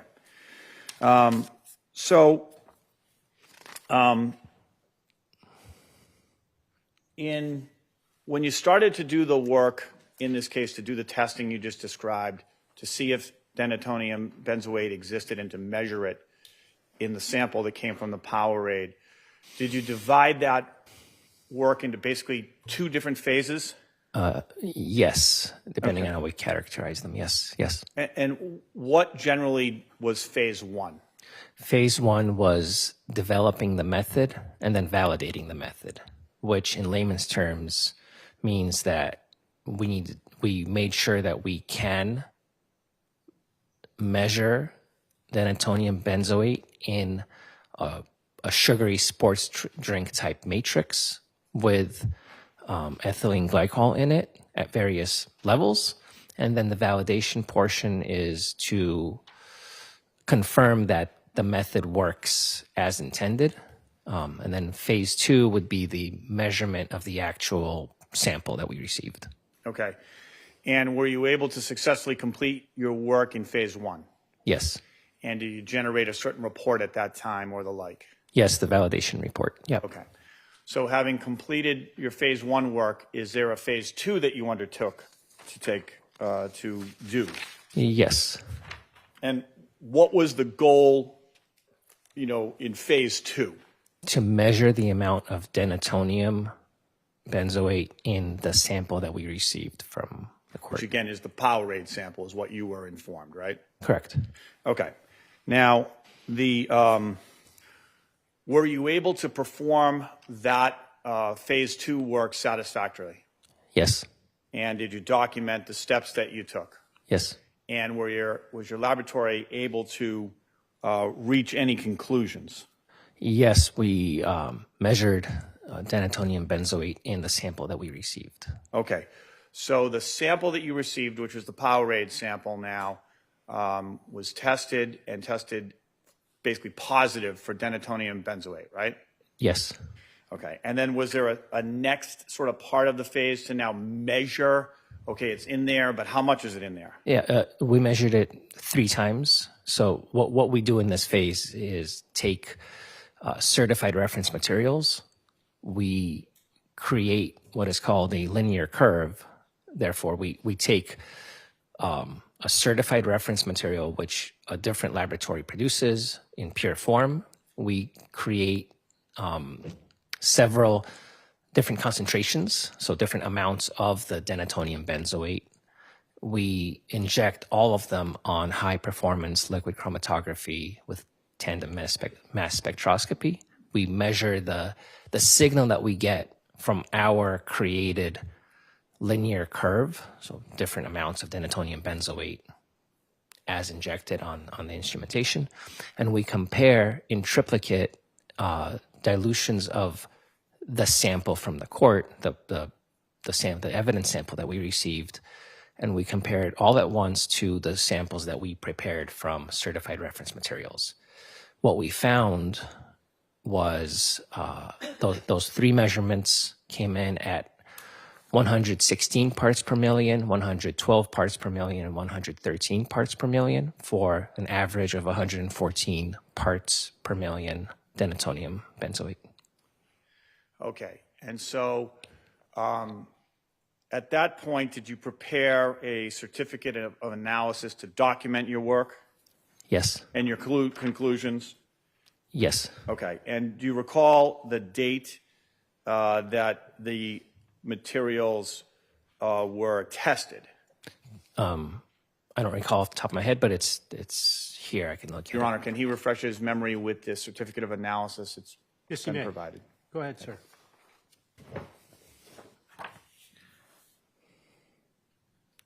The report was issued on September 17th, Okay, 9/17 of what year? 2025. Okay, and so basically you received the sample in June of 2025, is that right? Correct. And then we're engaged in the phase 1 and phase 2 testing in the late summer and early fall of 2025. And then, is that right? Correct, yeah. And then completed, documented, issued your report in September of 2025. Yes. And that date again was which one? 17th. 17th, okay. And that was, you took the average of the 116, 112, 113 parts per million, and that was 114. Is that how the 114 arrives? Yes. Okay. Okay, I'm sorry. May I go back? Yeah. The date that it was tested, it's not an instantaneous process. It was from September 12th through the 17th. Is Okay. Yeah. So the active testing was in that range. 5-day period Yes. or so. Completed, reported on the 17th Correct. of December 2025. And then, fair to say that you produced your certificate of analysis and your underlying documentation and work product to the defense team, correct? Yes. And what about the sample? What about the sample? Do you recall where that is right now?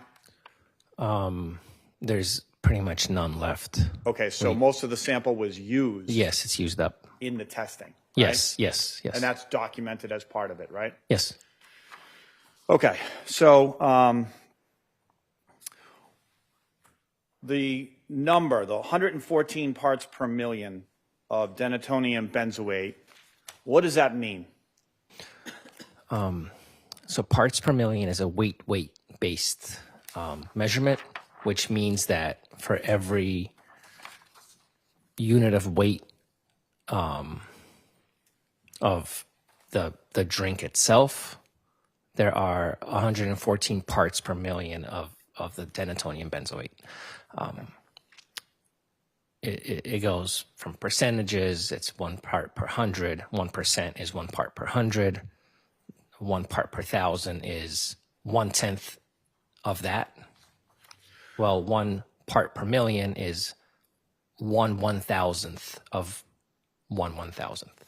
And are you aware of a Mass General law that applies, that states how much denatonium benzoate is needed in antifreeze and engine coolant products that are sold in Massachusetts?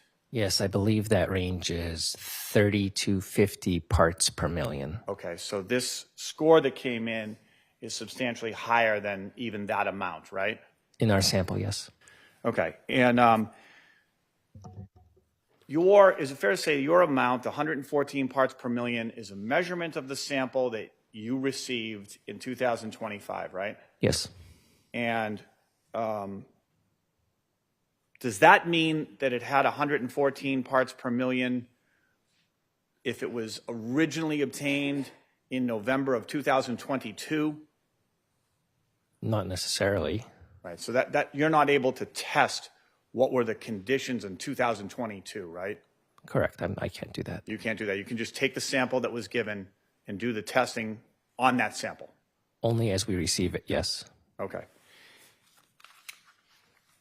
And again, that's the sample of the Powerade bottle that, from the Powerade bottle in this case, as far as you know. Yeah. As far as I was told, yeah. Okay. No further questions, Judge. Mr. Camellia. Thank you, Judge. Before I get started, I'm just going to borrow the stapler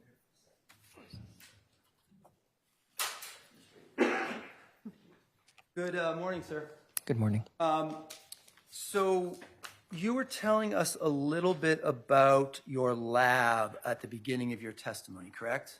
Yes. And you mentioned that you guys are accredited, correct? Yes. Your accreditation, however, only is for testing marijuana and cannabis products, correct? It is for specific tests and specific analytes. Yes. Yes. That are all, so my question was correct? Yes. Yes. Okay. So you're not a forensic laboratory, correct? Correct. You have no certification and no accreditation to do any sort of forensic testing, correct? Correct. And the accreditation process for a lab like yours is significantly different than an accreditation process for a forensic laboratory, correct? I don't know. So you don't even know what it takes to be accredited as a forensic laboratory, correct? If it's ISO 17025, then I have a good idea. Okay. So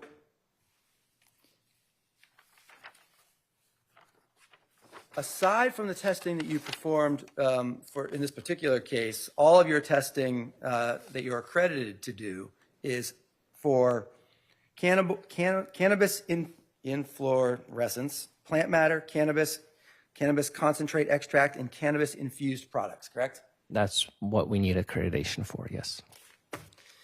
Now, you told us that you have some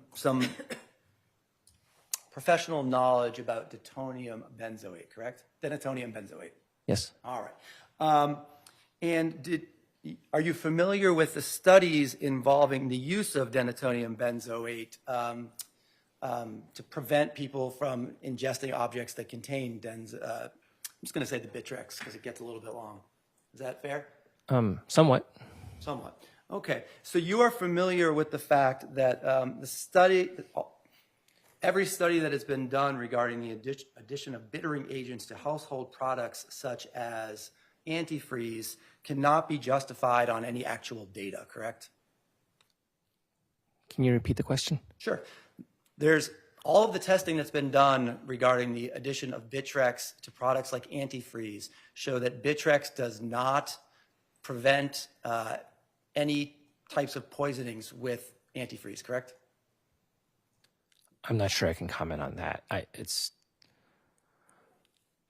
haven't read every study, so I can't say yes or no. Well, that would be one of the most important ones for regarding your testimony here today, yes? Yes. Yes. And so as one researcher who conducted a test into this stated, despite the appealing logic of limiting the ingested volume and thereby the severity of poisonings by adding adverse agents, and despite promising results in volunteer in volunteering studies, bittering agents do not decrease the frequency or severity of antifreeze poisonings, correct? If you say so, yes. Okay. Well, just a minute. You can just say whether you're aware of it or not. I'm and if not you're aware. not, that's the answer and that's the testimony. Are you also aware, sir, that that denatonium benzoate is intended to deter the drinking of pure antifreeze, correct? One of the substances, Well, yes. Just in terms of, fair enough. We're just talking, just for purposes of this discussion, we're talking about antifreeze. Fair enough? Understood. Antifreeze is, yeah. Yeah, okay. So denatonium benzoate is designed to prevent the consumption of pure, well, not necessarily pure, but antifreeze. Yes, yes. Okay, and that's because antifreeze, ethylene glycol by itself is sweet tasting, correct? Correct. And one of the problems that people have had with it over the years is that it gets spilled on the ground. Animals will lick it up and essentially kill themselves. Right. Kids will drink it because a lot of antifreeze is bright colored and looks like Kool-Aid or sports drinks or whatever. Is that correct? Correct. Okay. And because it's sweet, it can be hidden in sports drinks or sodas or other sweet tasting drinks, correct? I wouldn't know that. You wouldn't.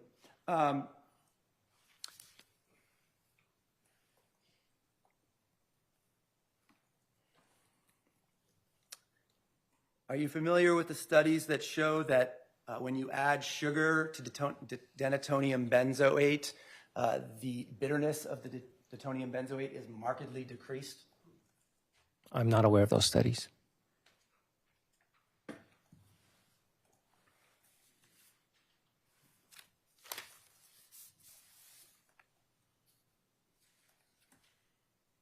Are you familiar with the studies that show that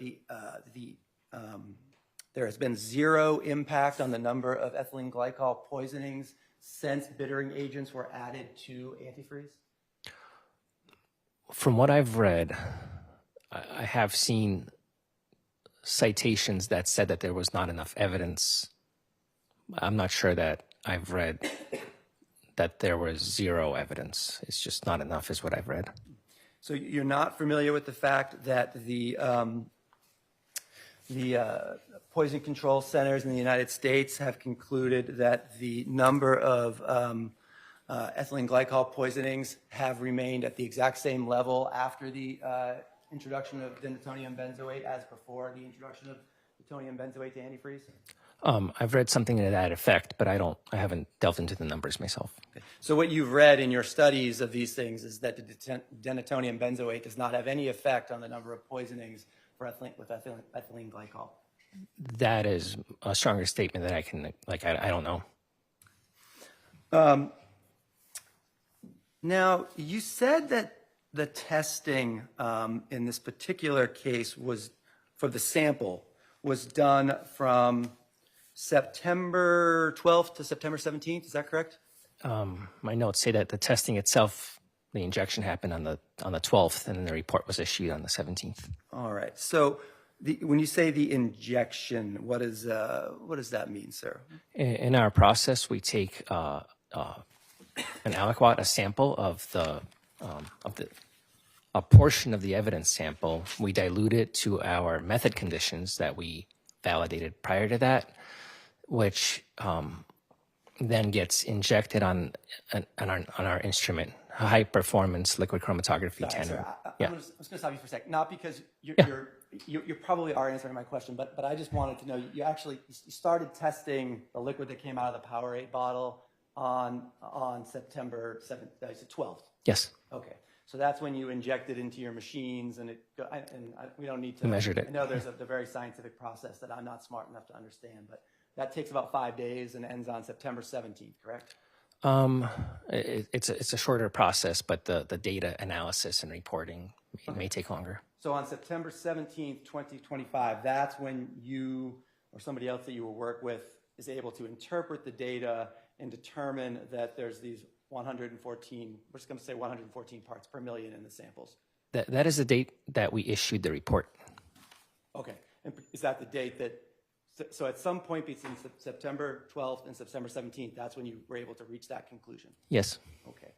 So if you weren't able to reach that conclusion until sometime between September 12th and September 17th of 2025, how was it that other experts hired by the defense had your results in July of 2025? I don't know. That would seem... I mean, I doubt they had that result.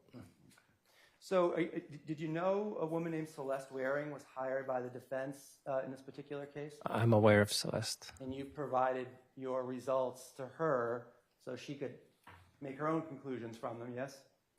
There could have been preliminary results while we were developing the method. There could have been some preliminary results shared, but not the final validated conclusive result. So you shared your results with her before you even validated it? I mean, I don't know. I would have to check my records on what exactly was shared, but we had multiple phases of the project where phase one was to make sure that we can see, detect, measure. Sure. We tried, yep. But that didn't measure what was in the Powerade bottle. Not right. That in September. We did that in September. We measured using our validated method, and that's the result that we got. So why was it that on July 28th, 2025, Ms. Waring issued her report in this case? How could she issue that report before you even know? Objection, Judge. Let me see counsel at sidebar.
So just so we're clear, none of that testing on the Powerade bottle liquid was done until September.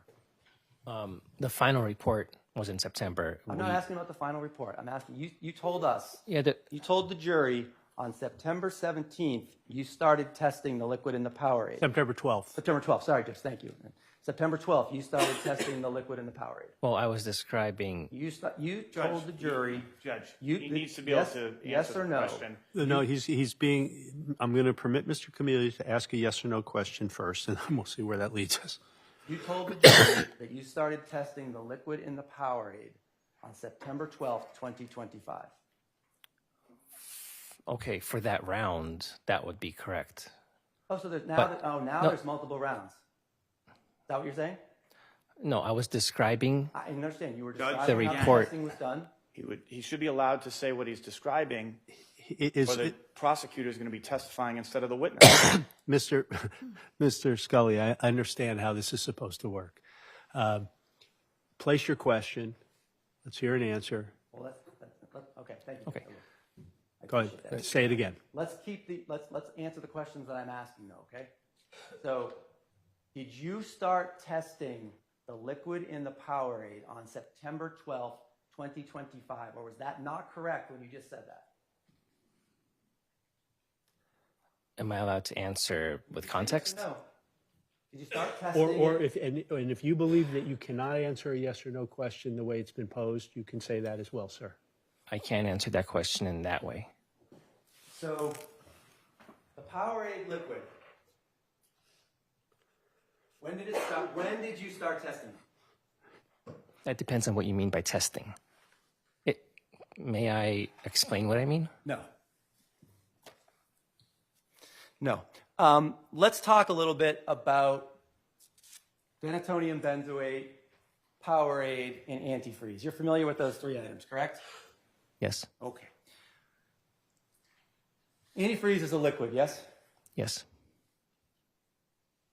Powerade, other sugary sports drinks like soda or whatever, those are liquids. Yes. Denatonium benzoate is a salt. Powder. And over the course of time, liquids evaporate, yes? They can. The denatonium benzoate does not. Correct.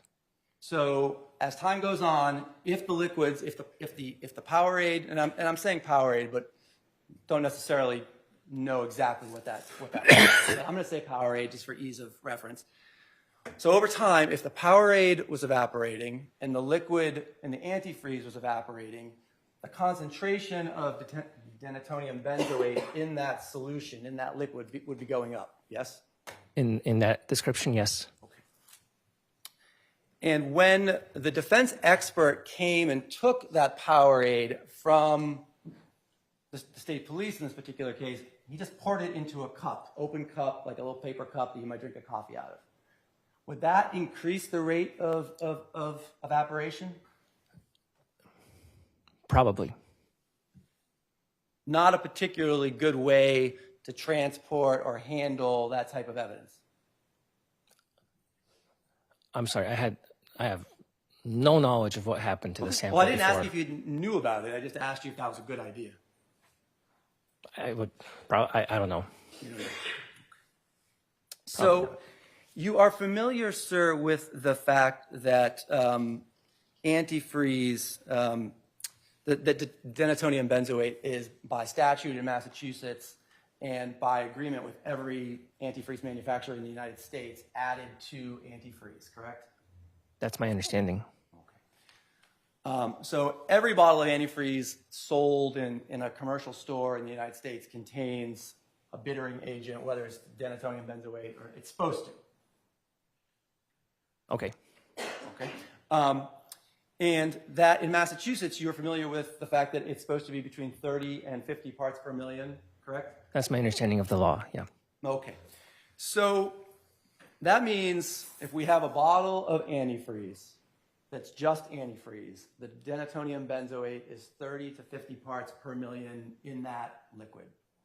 It's supposed to be. It's supposed to be. And people check on that sort of thing. There's testing that's done to make sure that the manufacturer is making it the way the law requires. I don't know. I suppose so. Every time you add something to the antifreeze, right, or you add the antifreeze to something else, you're diluting the antifreeze, right? Yes. Okay. So I got my little water bottle here that I've been drinking during the trial. If this is, we'll call it a half liter of water that's left in my water bottle, just for purposes of illustration, right? So if I add a half a bottle of water to a half a liter, sorry, let me back up. If I add a half a liter of water to a half a liter of antifreeze, I've now cut the denatonium benzoate parts per million in half. Yes. Okay. And so every time the antifreeze combined with the denatonium benzoate, something else is added to it, the parts per million of the denatonium benzoate goes down.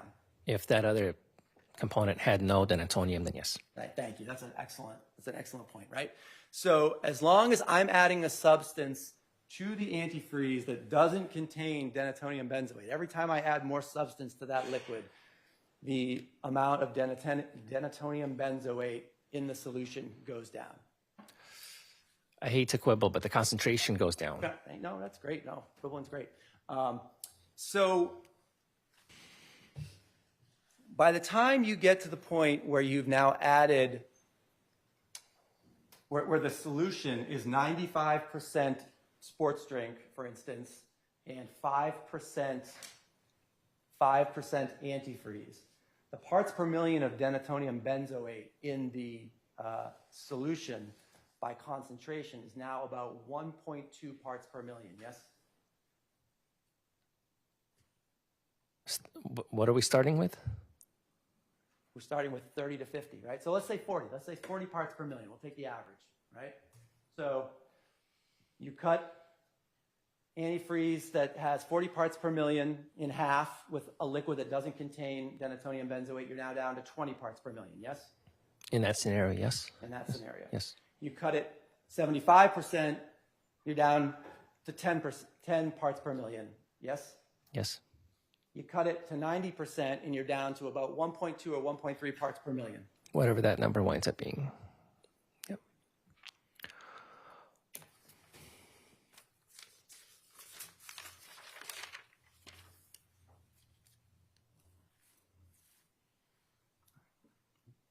Nothing further, Judge.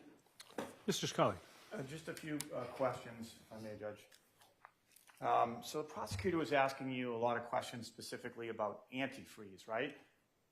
Yes. I'm going to grab the antifreeze that was seized in this case off the exhibit table. Oh, I'm sorry. The wiper fluid, the Rain-X? Is there any antifreeze, Judge? Yeah. I got some at home. That's At home?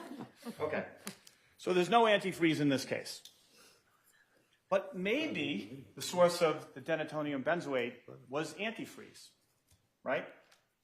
I guess. You have no idea, right? I don't know. If it was antifreeze, there would be a law that says it's 30 to 50 parts per million, right? Yes. Is denatonium benzoate sold as a pure substance, 100% denatonium benzoate? Yes. Just hit a Google search and buy it. How many parts? Yep. Yes. Yes. How many parts per million in pure denatonium benzoate? You wouldn't even describe it that way. It's a powder. Oh, it's a powder. Yeah. But It's a 100%, million. right? It's a million parts per million. It's a million parts per million. Okay. So your testing wasn't designed to figure out whether there was antifreeze used in this case, right? Right. It was designed to determine whether there was denatonium benzoate. Yes. What were your results? That the results were that the sample that we received contained, on average, 114 parts per million denatonium benzoate. Okay. And how confident are you in those results? I'm confident. No further questions. Mr. Camilio. No, Judge, I think we're done. Thank you very much, Mr. Khan. Thank you, Mr. Khan.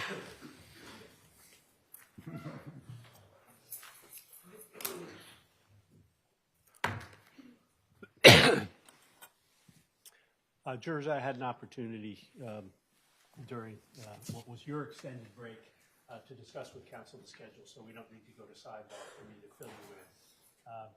The defense will be making some final determinations about its final witnesses. I expect that there will certainly be at least one additional defense witness tomorrow. I don't think that's going to be a particularly long witness. There may be one or two others. That remains to be seen. I don't think there was a possibility of another Commonwealth witness. I don't think that's the case now.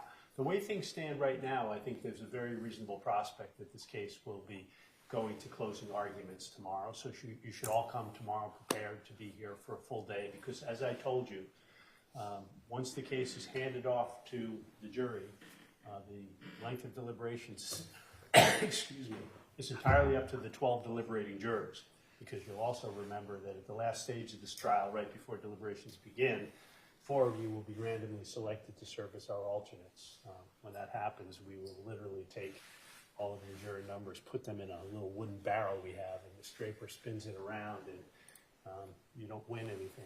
Whether you lose depends on your perspective, I suppose. But 4 of you will be selected at that point to be alternates randomly. The other 12 will begin their deliberations. So they determine how long deliberations are.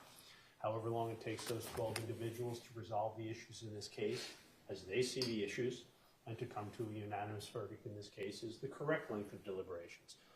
But so long as the jury deliberates on any given day, they deliberate right up until 4 p.m., and we provide lunch for our deliberating jurors on any day that they're deliberating through that lunch hour of 1 to 2.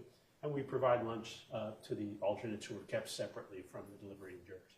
So tomorrow, you should come with the expectation that if we get to the closing arguments, you'll start your deliberations and continue right up till 4 p.m. and ready to return on Monday morning if deliberations are continuing, and however long it takes, as they say, those 12 jurors to come to a unanimous verdict. So that's the way things stand. I know today's a relatively early day for you. Counsel and I still have some work to do because, among other things, we have to have what's known as a charge conference.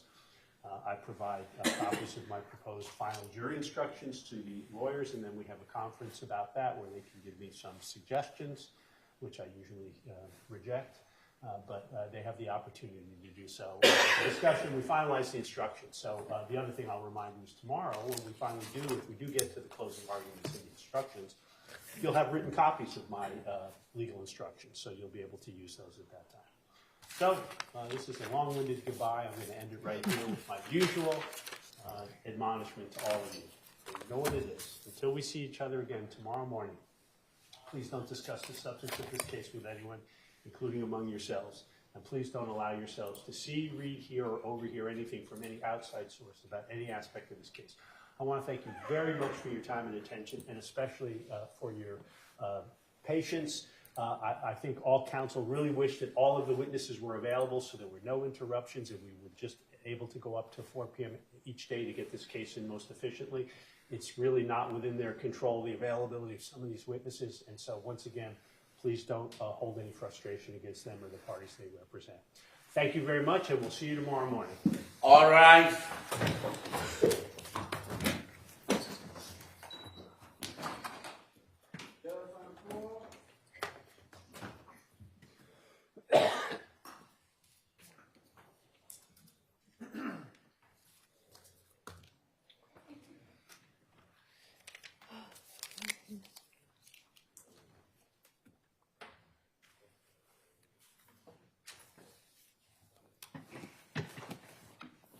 We'll remain in session. We're back in session. You see it.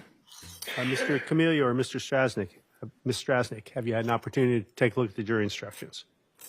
I did briefly. There's another issue we can talk about after relative to one of the defense experts that I wanted to raise with the court, but I couldn't. Oh, you can raise that now. Then we can deal with that first. So Mr. Lakin was on the defense witness list. At some point, I thought that they had said he was going to be in the courtroom during the DNA testimony yesterday. So I reached out to see if that was the case, or if he was going to be testifying, because we got no report or anything. I was informed, based on my conversations with defense counsel throughout the trial, that if he was to testify, it would be in the area of transference and potentially questions about contamination relative to the swabbing that Ms. Hooper testified to, which is all areas that, despite not having a report, the Commonwealth was on notice of to some extent. Today, I got a written disclosure relative to Mr. Lakin's testimony, which I can provide to the court. And I have some serious concerns relative to areas that he now expects to testify to. I can tell the court I ran into this with him on a trial that I had about a month ago where he started testifying to things that we weren't on notice of. It was ultimately excluded, which is why I was hypersensitive to make sure that if he was testifying, there was a report. He wants to now talk about Bayesian statistics. Hey, what was the first thing you just said? I actually don't even know. But What's it called? Bayesian statistics. And I did make a copy. I can provide the notice I got to. Bayesian statistics? Yes, the Okay. binomial probability formula, odd ratios, probabilities, binomial distributions, random match probabilities, involving mathematical calculations, gene frequency calculations, population genetics and assumptions under the Hardy-Weinberg model, which is just very different than transferred DNA or potential contamination. He does also plan, I guess, to testify on some of our DNA results. I just think that it's very different to be provided the notice of this type of witness with this type of testimony the day before he's supposed to testify, when that is not at all what was indicated about his testimony. Mr. Norkunis? Judge, that the document we have here today, the first paragraph, in my opinion, is what I think we had talked about. He'll testify to. Then he has quite an elaborate background, and the rest of it was that. But Mr. Strasnick just told he's not going to do that, Judge. I don't know why that was added. I have no questions in that field. I don't understand any of those terms. So you're not going to be asking him about, tell us all about Bayesian statistics and binomial probabilistic formulas. No. So you are telling me, Mr. Norkunis, you're going to stick to questioning him about what you've told the Commonwealth all along would be the subject matter, which is how DNA gets transferred, potentially? Yes, essentially. He has quite an extensive background. I am going to ask him that, Judge. He's formed a lot of companies to do it. And it, gives substance to his testimony as to what he's doing. His last paragraph, he actually says he agrees with the statistical assessment done by the DNA experts in this case. I haven't seen that, but the government may ask him about that. Okay, so yeah, I imagine they will. All right, well, on that representation, I don't think there's anything to discuss because I'm going to hold him to the subject matter that's been disclosed up to this point. The Commonwealth has been patiently awaiting the actual report. Yep. I'm glad this was brought to my attention. I think Ms. Strasnick will be prepared to deal with him in terms of the usual testimony about how DNA may get transferred. And he starts straying into anything else, there's going to be an objection. I'm going to sustain it, and Mr. Norkunis is not looking to do that in any event, so that's fine. I understand that, Judge. Okay. Now, in terms of the jury instructions. Judge, for the most part, they look fine. Two issues that I wanted to just raise that Ms. Strasnick actually brought to my attention. One, the court does have a section in here about prior inconsistent statements. Yes. I would also ask that the court add a paragraph to the end or its own paragraph in there about prior consistent statements, because we had on two occasions prior consistent statements being introduced or read into the record with regard, I believe, with Mr. Certainly one with Mr. Hawkins and the other one with Mr. Haywood. So I would ask the court add that at some point in there. Well, the difference is, I don't think I've ever given an instruction on prior consistent statements, even when they've been elicited, is that the prior inconsistent statement explanation is to say that they have a limited use at a trial unless under oath or unless informed by the witness, because if not, they only go to the assessment of the witness's credibility, whereas a prior consistent statement, I didn't, if it comes in as a hearsay exception, and they don't have that limitation, so I generally don't explain anything about it. I understand that, Judge. I just think for a jury that is not going to be super familiar or probably have any familiarity with the rules of evidence in the hearsay rules, that sort of distinguishing between a prior inconsistent statement and a prior consistent statement could be difficult. So I would just ask that the court let them know that prior consistent statements can be considered for the truth and for any purpose that they decide to use it for. It's not limited like a prior inconsistent statement is. All right, I'll consider that. Thank you. I understand the point. Thank you. And then I don't know if I missed it. There's just not a header for it. But in the evaluating the witness's testimony, you do, okay, never mind. It is. So the only thing that the court's going to have for the expert testimony is just sort of the three sentences that are on page 30. Is that fair? If so, there's a mistake. So let me take a look. I just need a minute to catch up on that too. Page 30. Oh, sorry. It's page 30 that seems to be. I think. Yeah, all right. I think that is actually normal. Opinion evidence. I have in the copy I have before me. Yeah. I have multi-paragraphs. You do, Judge. You judge, and we missed the part of the entire expert part because there was not a separate headline for it. I have I do see the whole thing now. It's listed as F, opinion evidence. Yes, I know. We were just looking for a separate section for expert. Oh, no, it's part of the, okay. But yeah, that's the standard expert witness Okay. instruction. Who's got the jury instructions, Mr. Scully or Mr. Scully? We had you brought to my attention yesterday the Bowden request, which, but I'll hear whatever you wish to say. Thank you, Judge. We would request that in this case. I think one of the issues with the instruction that we submitted, and there's a second instruction as well, sort of the modified Bowden, but we're asking for the full Bowden because we think this is a scientific case. And You asked for it in writing? I mean, I'm familiar with Bowden instructions, but I don't. Oh, I'm sorry. If you filed one, I don't have it in front of me. I meant to hand it in. It's the model instruction 3.74. That's fine. I'm familiar with the model instruction, so no worries. Yeah, I meant to hand that in. I don't think I did. That's fine. I had a false memory on that, Judge. So I think one of the issues that comes up is, are we entitled to this instruction? First, whether the omitted tests or actions were standard procedure or steps that would otherwise normally be taken under the circumstances.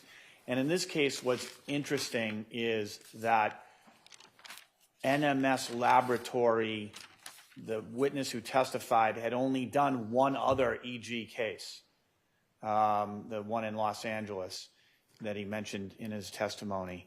And the police, I think, and this is relative to failing to test for the bittering agent. Right.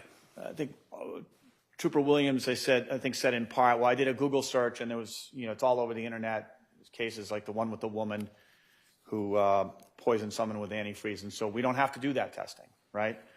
But there isn't really, I don't think, evidence that this would be a standard procedure done in these cases because there's not enough cases that people testified about. What's interesting, though, is that it's a matter of common sense. And I think the second phrase, or steps that would otherwise normally be taken under the circumstances, that's, I think, a determination for the jury to make. And the instruction is proper because the defense puts forth the argument that a fair prosecution would have taken these steps. An engaged investigation would have taken these steps to try to find out whether or not this bittering agent was in the substance or not. And obviously you've heard all about that. They didn't know about it at the time, but they were alerted at some point that it existed. It was on the de-icer label and so forth, and there's a general law, right? So we think because it's up to the jury to decide whether these steps would have been taken normally under the circumstances of this case, we would be entitled to this instruction, Judge. All right. I appreciate the argument. What's the Commonwealth's position with respect to a Bowden instruction? I would ask the court not to give a Bowden instruction, Your Honor. I think Mr. Scully just said to the court that these were not standard procedures or steps that would normally be taken, which is one of the sort of benchmarks of whether or not Bowden should be given as an instruction. Obviously, I can't remember the last time I tried a murder case that didn't have some sort of claim of Bowden on behalf of the defendant. It's a fairly standard defense tactic, obviously, and it can be effective used in the right ways. But I've also never actually seen a Bowden instruction given. So and I understand that is not what controls here. But the jury is going to hear in the closing arguments all about the supposed missteps of the Commonwealth or of the investigation. I don't think that this is a particularly egregious case. Obviously the Commonwealth disagrees quite strenuously with the way the defendant characterizes the investigation and the evidence, and so it really should be up to the jury to decide what weight to give it and how to use it in their deliberations. I don't see any basis here for the court to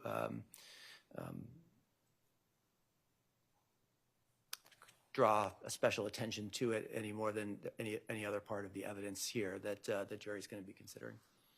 All right, thank you, Mr. Camilio.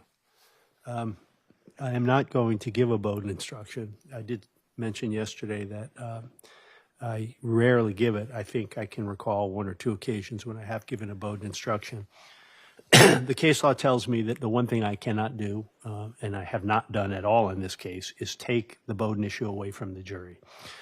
This issue is squarely teed up for the jury. I expect it'll be forcefully argued in closing argument. It's been the subject of a fair amount of the examination of witnesses, all appropriately so.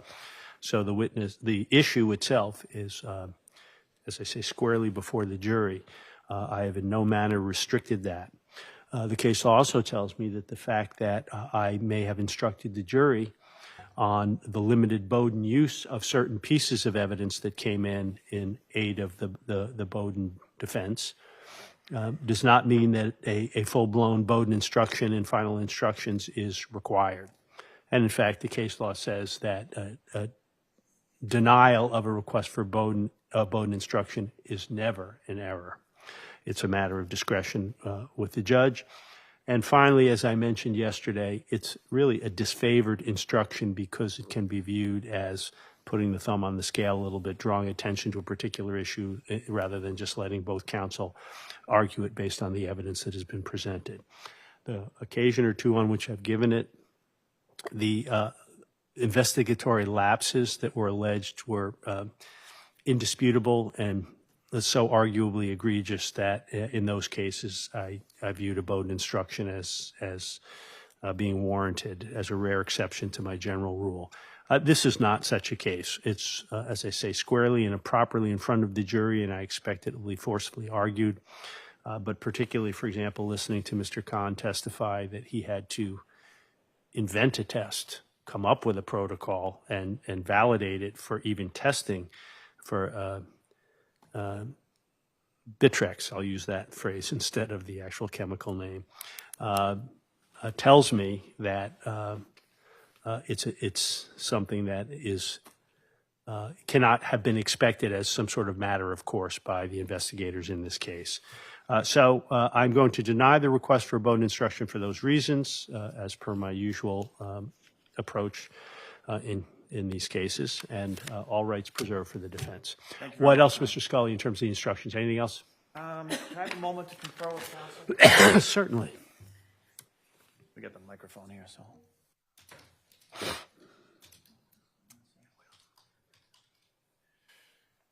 So, Judge, I did look over your instructions. They otherwise look complete to me. So at this time, we have nothing further. I'm going to take a second, probably a fifth look at them. But well, please do, because tomorrow morning, before we get together with the jury, the first question I'm going to ask you, Mr. Scully, is whether it's Ms. Church's decision to testify or not. Because, Mr. Narkunis, and I will ask him tomorrow morning, because if the decision is to testify, well, either way, I have to just make sure that I eliminate the prompt on that portion of the instruction as to the defendant not testifying. And if she doesn't testify, I have to take out the entire section. We have to do that and start making copies because it takes some time to do that. Okay. So I will just put that question to you first thing, Mr. Narkunis. All right. Mr. Camilio? Two things. The first one I remember. Mr. Narkunis and I executed a stipulation tomorrow that we can read to this morning that we can read to the jury at some point tomorrow that just states that Ms. Church was charged with first-degree murder on December 22, 2022 in Salisbury, Massachusetts. All right, let's mark that for an exhibit, as an exhibit right now, and just remind me tomorrow morning. I'll read it to the jury, and I'll remind him what a stipulation is. Thank you. What was my second? Exhibit 66. Thank you. Oh, yeah. The other issue, Judge, is that the medical records in this case came in subject to redaction, right. Based on whatever rulings the court makes and the parties think are appropriate. So two things with regard to that. We can take a crack at that this afternoon to the extent that everybody has enough time. We can look at them. But if Mr. Scully had indicated at sidebar earlier that he might read from them. So if he is going to do that, if I could just have notice as to what the passages are, so if they are things that I would be objecting to, we can deal with that before they get read rather than in front of the jury in the middle of it. If he's not going to read anything, then we just have to get him redacted before they go back, obviously. I think that's fair and appropriate, Mr. Scully. If there are some passages from the various records that are in evidence that you wish to read, and I indicated to you, I give you the opportunity to do that. Please flag those because they may present a redaction issue. I don't get involved in redactions unless there's a dispute that I need to resolve. So I'm really leaving it to counsel, but that work needs to be done perhaps by the attorneys not doing the closings because once the closings and final instructions are given, I don't want the jury waiting for the finalized versions of the medical record exhibits. And I will deal with any disputes that come up and you bring to my attention. But Mr. Scully, if you'd think about that and just let the prosecutors know, so if they have an issue with any of the passages, I can deal with that first thing in the morning. Will do, Your Honor. Thank you. All right. That's all I have for now. Everybody's got a little time on their hands. All right. Thank you. Ms. Draper, do we have probation this afternoon? Good. That's fine. All right. Court, all rise.